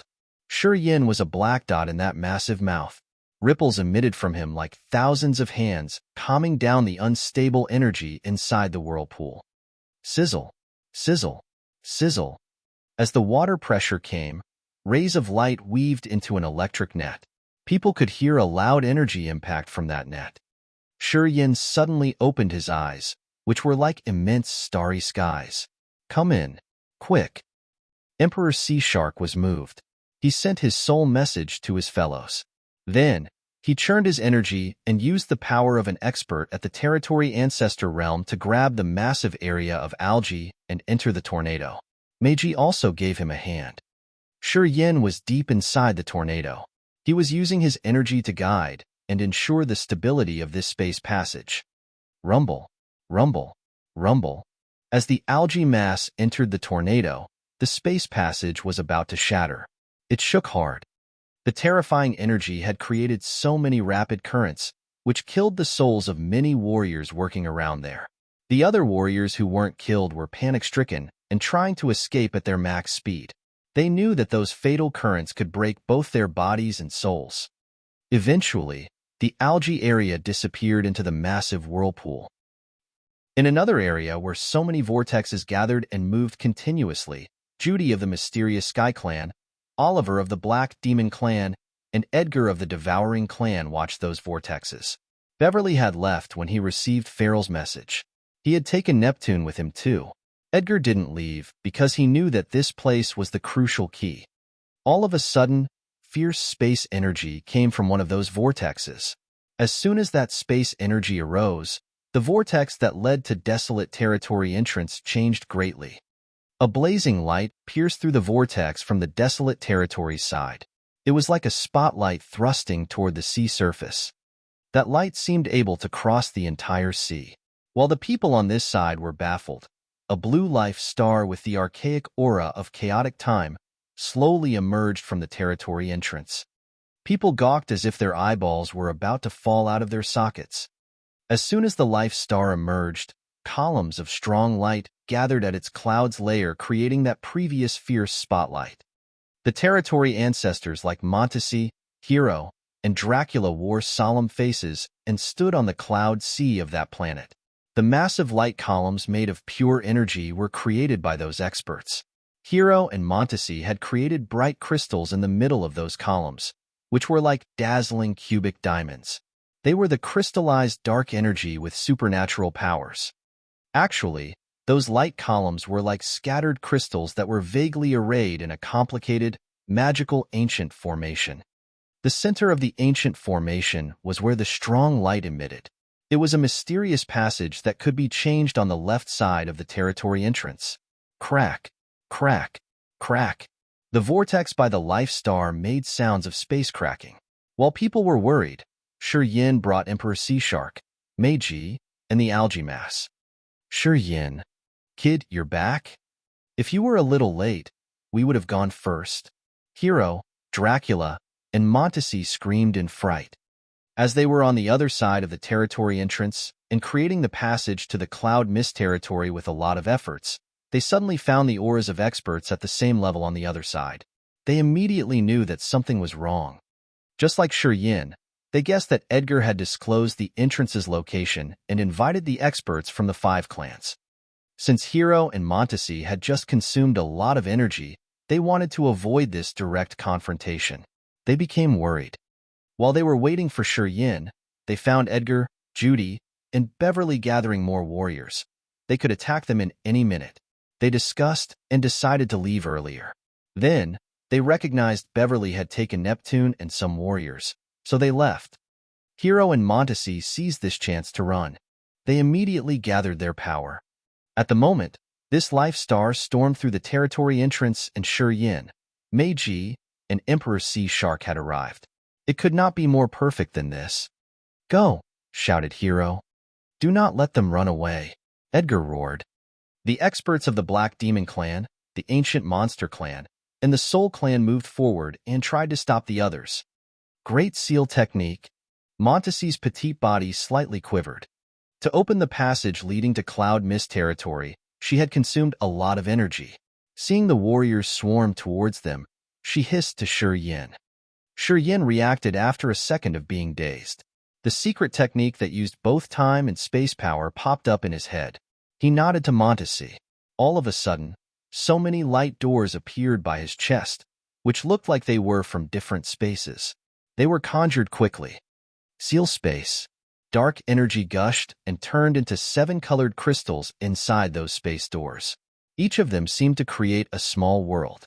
So many spaces connected to each other and created space locks. The enormous amount of space locks appeared in the real world and locked the entire area, sealing space. Many warriors of the Soul Clan, Ancient Monster Clan, and Dark Demon Clan were frozen as space sealed their bodies. However, the warriors with high realms could use their energy to break the locks as their souls were not sealed. Seal time. At this moment, Montesi's Time Power Upanishad was activated. The time seal was like an invisible water stream that froze the souls. As the time prison came, those who could still move after the space lock all froze. They couldn't even move an inch. Even Oliver at the Territory Ancestor realm couldn't wiggle. He was sealed in just a blink of an eye. Oliver was sealed, which made many warriors behind him pale. They hesitated and didn't dare to risk their lives. Seizing the chance, Emperor Sea Shark's fellows came to Grace Mainland. Then, Grace Mainland turned into a jet of light, entering the light passage and piercing through the sea of annihilation. Edgar could only gawk at Shi Yan's group leaving easily because he wasn't sure that he could break the Great Seal technique. Chapter 15:16, Sauron. Chapter 15:16, Sauron. Unravel from the center of the mill-like whirlpools, Grace Mainland moved through the fierce light passage and went far away. Edgar, Judy, and the experts of the 5 clans could only watch the planet disappear. They didn't dare to chase after it. Because Oliver was still sealed over there. Oliver was a territory ancestor with a profound realm. As he was sealed, everybody else was frightened. They halted and didn't want to take risks.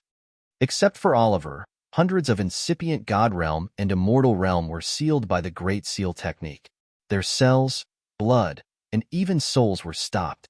They couldn't use a bit of their energy or even think. Pieces of space had locked bodies. Montesi's waves of time seal had imprisoned people's thoughts and prevented them from using soul energy, just like the fossils inside the rock. Unless someone helped them and broke it from the outside, they couldn't get out on their own. Edgar and Judy were at second sky of Territory Ancestor realm, but they also changed their countenances when they saw Oliver being sealed. They quietly urged their energy and sent wisps of soul consciousness to pry in that area. However, when their soul consciousness went to the sealed area, they froze altogether. Edgar and Judy exchanged looks, their faces stern. When time and space are sealed, it can stop the body and even the mind. It's really dangerous. It's lucky that Shi Yin has only the peak of a mortal realm cultivation base. Otherwise, the trouble would be 10 times harsher. Edgar was frightened. If Yin and Monacy are at the same realm when they use this technique, they can even seal both of us. Judy added and quivered. Looking at that blue planet disappearing, Judy's eyes had a dim halo as she said, Cloud Mist territory. The territory between the Whitebone clan and the Phantom clan? Edgar was grave. Right, that territory was controlled by the Phantom clan for years. The territory entrance is right between the Whitebone clan and the Phantom clan. Montacy's mind is connected to the territory in trance, Judy replied, and then stayed silent as if she was considering something. Edgar wore a stern face. They were waiting in silence. After Yin and Montacy disappeared, Yin didn't pour more energy into the space seal, so it weakened gradually. The seal was slowly lifted. Oliver got rid of the seal first. With an icy face, he came to Edgar and Judy. Why did you guys not help me with that seal? I wasn't sure I could return intact, snorted July. If they can seal you, they can seal us too. We don't want to take risks, said Edgar indifferently. While they were talking, Yan's space seal was loosening. After his space locks had become ineffective, Montacy's time seal disappeared shortly after. The sealed warriors finally regained their mobility. After a while, Beverly, Neptune, and Farrell returned with nothing. Forefather Dragon Lizard also arrived. They exchanged information for a while. Because of Yan's teleporting ability, they had missed the chance to kill them. Farrell sneered regretfully and spoke about Forefather Dragon Lizard staying inside the algae mass. He accused the other of joining Yin. Edgar and the others immediately wanted to interrogate Forefather Dragon Lizard. Judy of the mysterious Sky Clan kept a calm face and signaled Forefather Dragon Lizard to come to her side. She turned to Edgar and Beverly. She said in a rather neutral voice, "It's our mysterious Sky Clan's business. We didn't ask you to care." "It's he who told Yin our plan," Farrell hissed coldly. He hated that Forefather Dragon Lizard had suddenly attacked him and made him run helter-skelter. Forefather Dragon Lizard stood by Judy, frowning and saying nothing. Judy didn't look at him, her voice cold. "It's our mysterious Sky Clan's matter. You're not qualified to ask. Moreover, the mysterious Sky Clan hasn't formed an alliance with you guys yet. Why do you have to scream and yell here?" Pausing for a while, she continued with a colder voice. "We're here this time because Edgar said that he found Desolate Territory's entrance. We don't actually want to start a war against the Whitebone clan and the Phantom clan. It's just your narrow idea." Hearing her, Edgar, Beverly, and Neptune grimaced. They finally remembered that Judy hadn't stated that she wanted to join hands with them to deal with the Whitebone clan and the Phantom clan. Previously, when they had aimed at Yin and Hero, the members of the mysterious Sky Clan didn't do anything. "Then why are you here?" Edgar frowned. "Was I not clear enough? We're here because of Desolate Territory's entrance. However, it seems that something great has happened to Desolate Territory. You didn't get in there, but you invited us here. It's because Yin, Hero, and Monacy are there. You aren't here because of the absolute beginning creature of Desolate Territory." Judy sneered as if she could read Edgar's mind. She didn't want to stay anymore and just waved her hands. "We should go." Then, she took Tu Shih-Chi, Yun, and Forefather Dragon Lizard and bid farewell to Edgar's team. Before leaving, Judy shot Edgar and Beverly a meaningful look. "We will meet up soon," said Beverly with a cold face. "I don't understand." Yun looked skeptical when she turned to Judy as they were heading to the surface of the Sea of Annihilation. "We came this time to not fight against Yin, Hero, and Montacy. I just wanted to confirm something," Judy smiled. "Han Tion used to talk to Bloodthirsty, and he knew some secrets of Desolate Territory and the Devouring Clan." Yeah, Edgar didn't dare to enter the territory entrance. He just stood outside.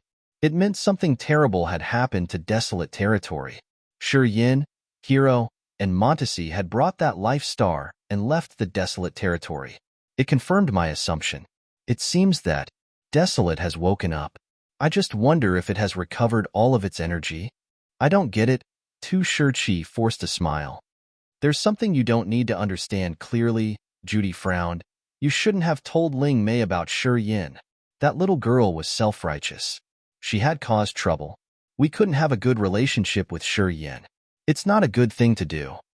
She changed her voice and said to Forefather Dragon Lizard, I don't really mind that you and Shi Yin have a close relationship. Actually, Han Tian, and I hope that you could talk to him more. Including you too. She turned to Tu Shirqi and Ye Yun. Why? Forefather Dragon Lizard, Tu Shirqi, and Ye Yun asked at the same time. Because Shi Yin is Bloodthirsty's successor. Also, because Forefather Han Tian used to talk to Bloodthirsty, he knows something. Shi Yin will become an extraordinary character, a crucial element in the future. Judy pondered and then asked Forefather Dragon Lizard, how is Shi Yin's personal competence? Too deep to estimate. Forefather Dragon Lizard said with a stern face, if I battle him, I'm not confident that I can win. How could that be? Tu Shirqi and Ye Yun were frightened. They knew Forefather Dragon Lizard was the second generation of an absolute beginning creature, and they knew how he had a terrifyingly immense vitality after he had broken through to the territory ancestor realm. Tu Shirqi and Ye Yun estimated that Forefather Dragon Lizard was even more intimidating than Neptune and Feral, and he said that he wasn't confident to beat Shi Yin. How could they buy it? Are you sure? Judy was startled. The intensity of his life magnetic field is even thicker than mine. It means that his body has power similar to my true body, said Forefather Dragon Lizard. Tu Shirqi and Ye Yun were panic-stricken. Judy looked pensive. She nodded and then said, It is so? Actually, I met Shi Yin because he said that he might know something about our ancestor lizard's death. He said it could relate somehow to Sauron, explained Forefather Dragon Lizard. Sauron. Judy trembled slightly. What happened? Lately, Sauron came to Han Tian and me.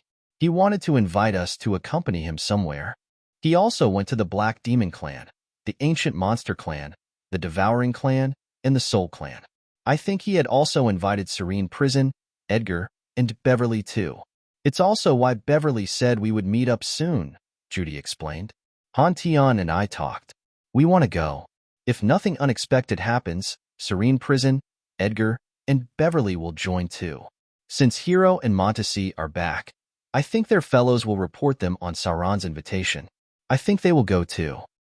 Tu Shirqi, Ye Yun, and Forefather Dragon Lizard gawked in a daze.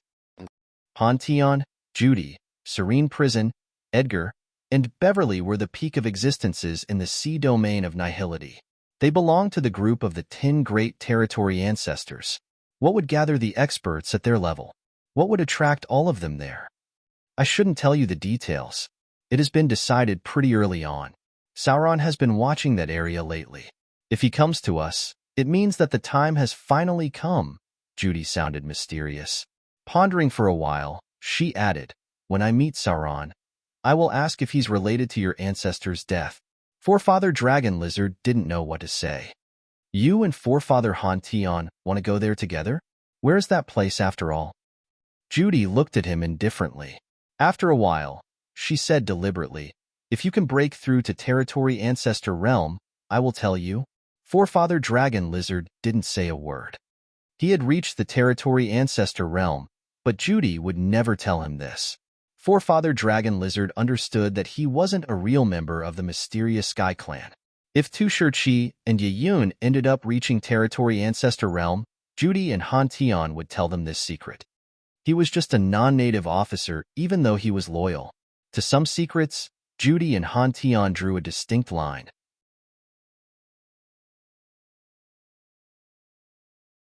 Chapter 1517, Cloud Mist Territory. Chapter 1517, Cloud Mist Territory. Cloud Mist Territory.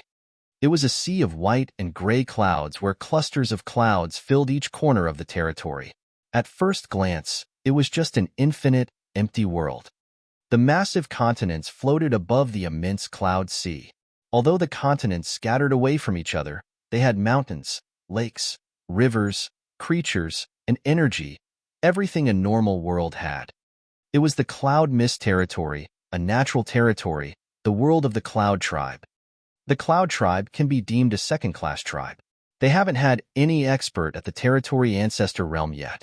The members of the Cloud Tribe rarely leave this place. They stay within the Cloud Mist territory. When the Phantom clan conquered this territory, we had to pay a big price. We had exerted a lot of effort. The members of the Cloud tribe in this Cloud Mist territory are very powerful. This vastly immense cloud can give them power. In this place, they are the fish who can enhance their abilities to the best in the clouds. It's something that the creatures in other territories can't compare to.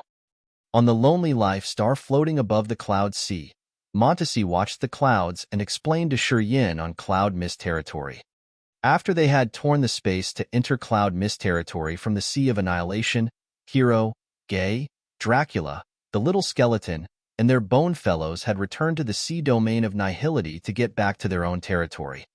Similar to Desolate territory, Cloud Mist territory wasn't inside the sea domain of Nihility. However, it had a territory entrance that led directly to the sea domain of Nihility. That gateway was right in front of Yin. It was a big cluster of clouds heavily guarded by members of the Phantom clan who were based year-round in the Cloud Mist territory. Through the gateway, they could visit the sea domain of Nihility. It was located in a strange place between the White Bone clan and the Phantom clan. Listening to Montesi, Yin slowly floated up from Grace Mainland. He found that the gravity in this Cloud Mist territory so strange. In this territory, people were as light as birds, which enabled them to fly like real birds. Even the lowest realm warriors could use their energy to run as quickly as they can fly. Checking around, Yin saw many creatures flying through the clouds between the continents. There were so many flying battleships moving between the continents. This territory had a various range of races. He saw members of the Human clan, the Demon clan, the Monster clan, but the fellows of the Cloud tribe had outnumbered them. The Cloud tribe was the native species in this Cloud Mist territory. They had distinctive features compared to other races. They had flesh bodies, but they didn't seem to have veins. Their bodies had currents of clouds, gathering into some points where their energy condensed. They absorbed earth and heaven energy in the Cloud Mist territory to cultivate, which had the faint mist blended all together. After a long time, the source of energy in their bodies had become like a magical cluster of clouds. Montesi stood on Grace Mainland and talked to Meiji and Yin. After around 15 minutes, as Montesi was still introducing the Cloud Mist territory to Yin, they saw the massive, flying battleships emerge. Those battleships carried members of the Cloud tribe, one of which had carried the good-looking people of the Phantom clan. They could see an especially outstanding man among that crowd. This man wore a long, silver robe. His eyes were like stars in the sky. He had perfectly proportioned facial features. He was more handsome than the handsome men of the Phantom clan. That good-looking man was around 30 years old and had graceful and elegant manners. He crossed his arms in front of his chest and stood on the front deck of the battleship, many warriors of the Phantom clan behind him. The experts of the Cloud tribe also looked at him with great and sincere respect. It's true that Fandalay likes the Cloud Mist territory a lot. He's still here to cultivate. It's interesting. Seeing the man come with exaggerated settings, Montesi grinned and shot Meiji a meaningful look. This kid Fandalay has always cared about you. I heard that he likes you a lot. Now, you've reached the territory ancestor realm and you're with Yin. I wonder if it's gonna be all right. Meiji went stiff. He doesn't dare to violate your order, Granny. Haha, Montesi just smiled and said nothing else. Only the members of the Phantom clan stood by Montesi and Meiji. Blood Devil, Yang Tian Emperor, Ming Hao, and the others stayed on the continent. They didn't go out. Fandalay is the strongest man in our Phantom clan. He reached the territory ancestor realm 300 years ago. He's like my brother. We used to live in the same tribe.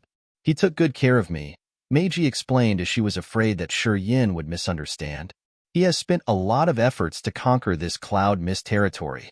The members of the Cloud tribe, the previous owner of this territory, have followed him. Many Cloud women consider him their dream lover. As he's been living for years in the Cloud Mist territory, I think he won't give the place away easily. Yin listened to her quietly. He frowned and then talked to Montesi. If there's trouble in this territory, why don't we change to another one? The Phantom clan doesn't have only one territory, I suppose? Of course not. However, Only the cloud mist territory has thick earth and heaven energy with suitable cultivating conditions. Moreover, it's between our Phantom clan and the White Bone clan. Montesi twisted a tuft of her black hair around her finger, her face relaxed. What are you afraid of? Fandalay? No, not him. I don't want trouble. Yin pulled an impatient face. If it's too annoying, I should talk to Hero to see if the White Bone clan has some good area. Montesi changed her visage. She became more resolute. Don't worry. There will be no trouble. She pulled a stern face, waving at Fandalay and calling him. The flying battleship stopped. Fandalay rode a snow-white shuttle with dozens of Phantom clan warriors and the members of the Cloud tribe. He bowed to her from a far distance. Greetings, Granny. In the Phantom clan, there was no one with a higher position and echelon than Montesi. Although she had used her time power Upanishad to keep herself in the shape of a little girl, she was likely even older than Edgar and Hero. Since Montesi looked like just a little girl, her state of mind was in the same phase. However, she had the wisdom and experience of a peerless granny. She had already considered Fandalay troublesome. That's why she came here personally. Rise, Montesi waved her hand arrogantly, her clear eyes scanning Fandalay's team. The others wore solemn faces and bowed deeper. Montesi gazed at them, and they had a fear as if their previous lives and the current life were exposed, especially the members of the Cloud tribe. It was the first time they saw the real head of the Phantom clan, the peerless character and one of the 10 great territory ancestors of the sea domain of Nihility. They were petrified and couldn't say a word. I wonder what important matter requires Granny to the Cloud Mist territory? Fandalay stood upright, his voice solemn. If you have something you want to do, just send the order. I will do my best for my clan. I will never hesitate. At your echelon, it's a big surprise. I'm scared that you care so much. Meiji became odd and quietly knitted her brows. Perhaps the low-level members of the Phantom clan didn't know that she and Meiji had come to desolate territory. However, Fandalay had ears and eyes everywhere. It was impossible that he didn't know that. Yin was right next to them. With Fandalay's intelligence, he must know about that. However, he acted as if he knew nothing. Meiji immediately smelled trouble. Fandalay wouldn't cooperate to share the territory with the others. I'm not here because of you. Montesi narrowed her eyes as she realized Fandalay's thoughts. Let me introduce this young man. He is Yin. Yeah, he's the one who got the power Upanishad symbol tower on the seabed of the Sea of Annihilation. We came to desolate territory as he had invited us. I'm going to be frank. Yin has brought a life star and gotten rid of desolate territory. I plan to let them stay in the Cloud Mist territory. They will live here from now on. Is that so? Fandalay looked as if he was surprised.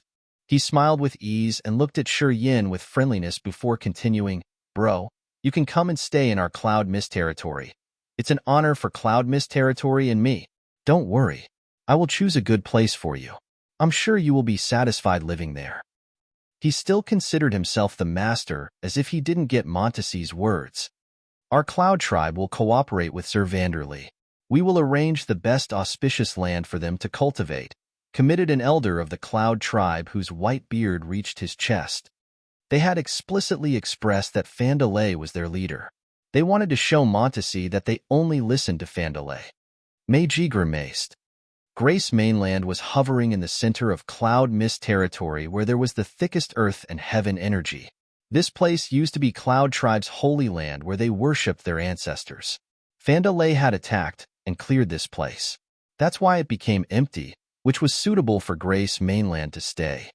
No other area was more suitable for Grace Mainland than this place in the entire Cloud Mist territory. However, according to that old Cloud man, they would relocate Grace Mainland soon, which went against Montesi's wish. They didn't want to listen to Montesi. We don't need to waste time and effort to move it. This place is really good. I won't deny it. Yin smiled and intervened. His look drilled at that old man. Well, I was hesitating whether to stay in Cloud Mist territory or not. But you guys are so welcoming. I think, yeah, it's really nice to stay here. Right, we have to give you face, don't we? When he said that, he turned to look at Montesi. Montesi didn't have a satisfied face. She grinned when she heard him. Interesting, interesting. However, hearing Shi Yin, the members of the Cloud tribe had evil in their eyes. They were trying to subside their anger as they looked at Fandalay. They were waiting for Fandalay to stand up. You're tuning into the Warrior Lore YouTube channel. Don't forget to subscribe and join us on this journey to catch the most captivating stories.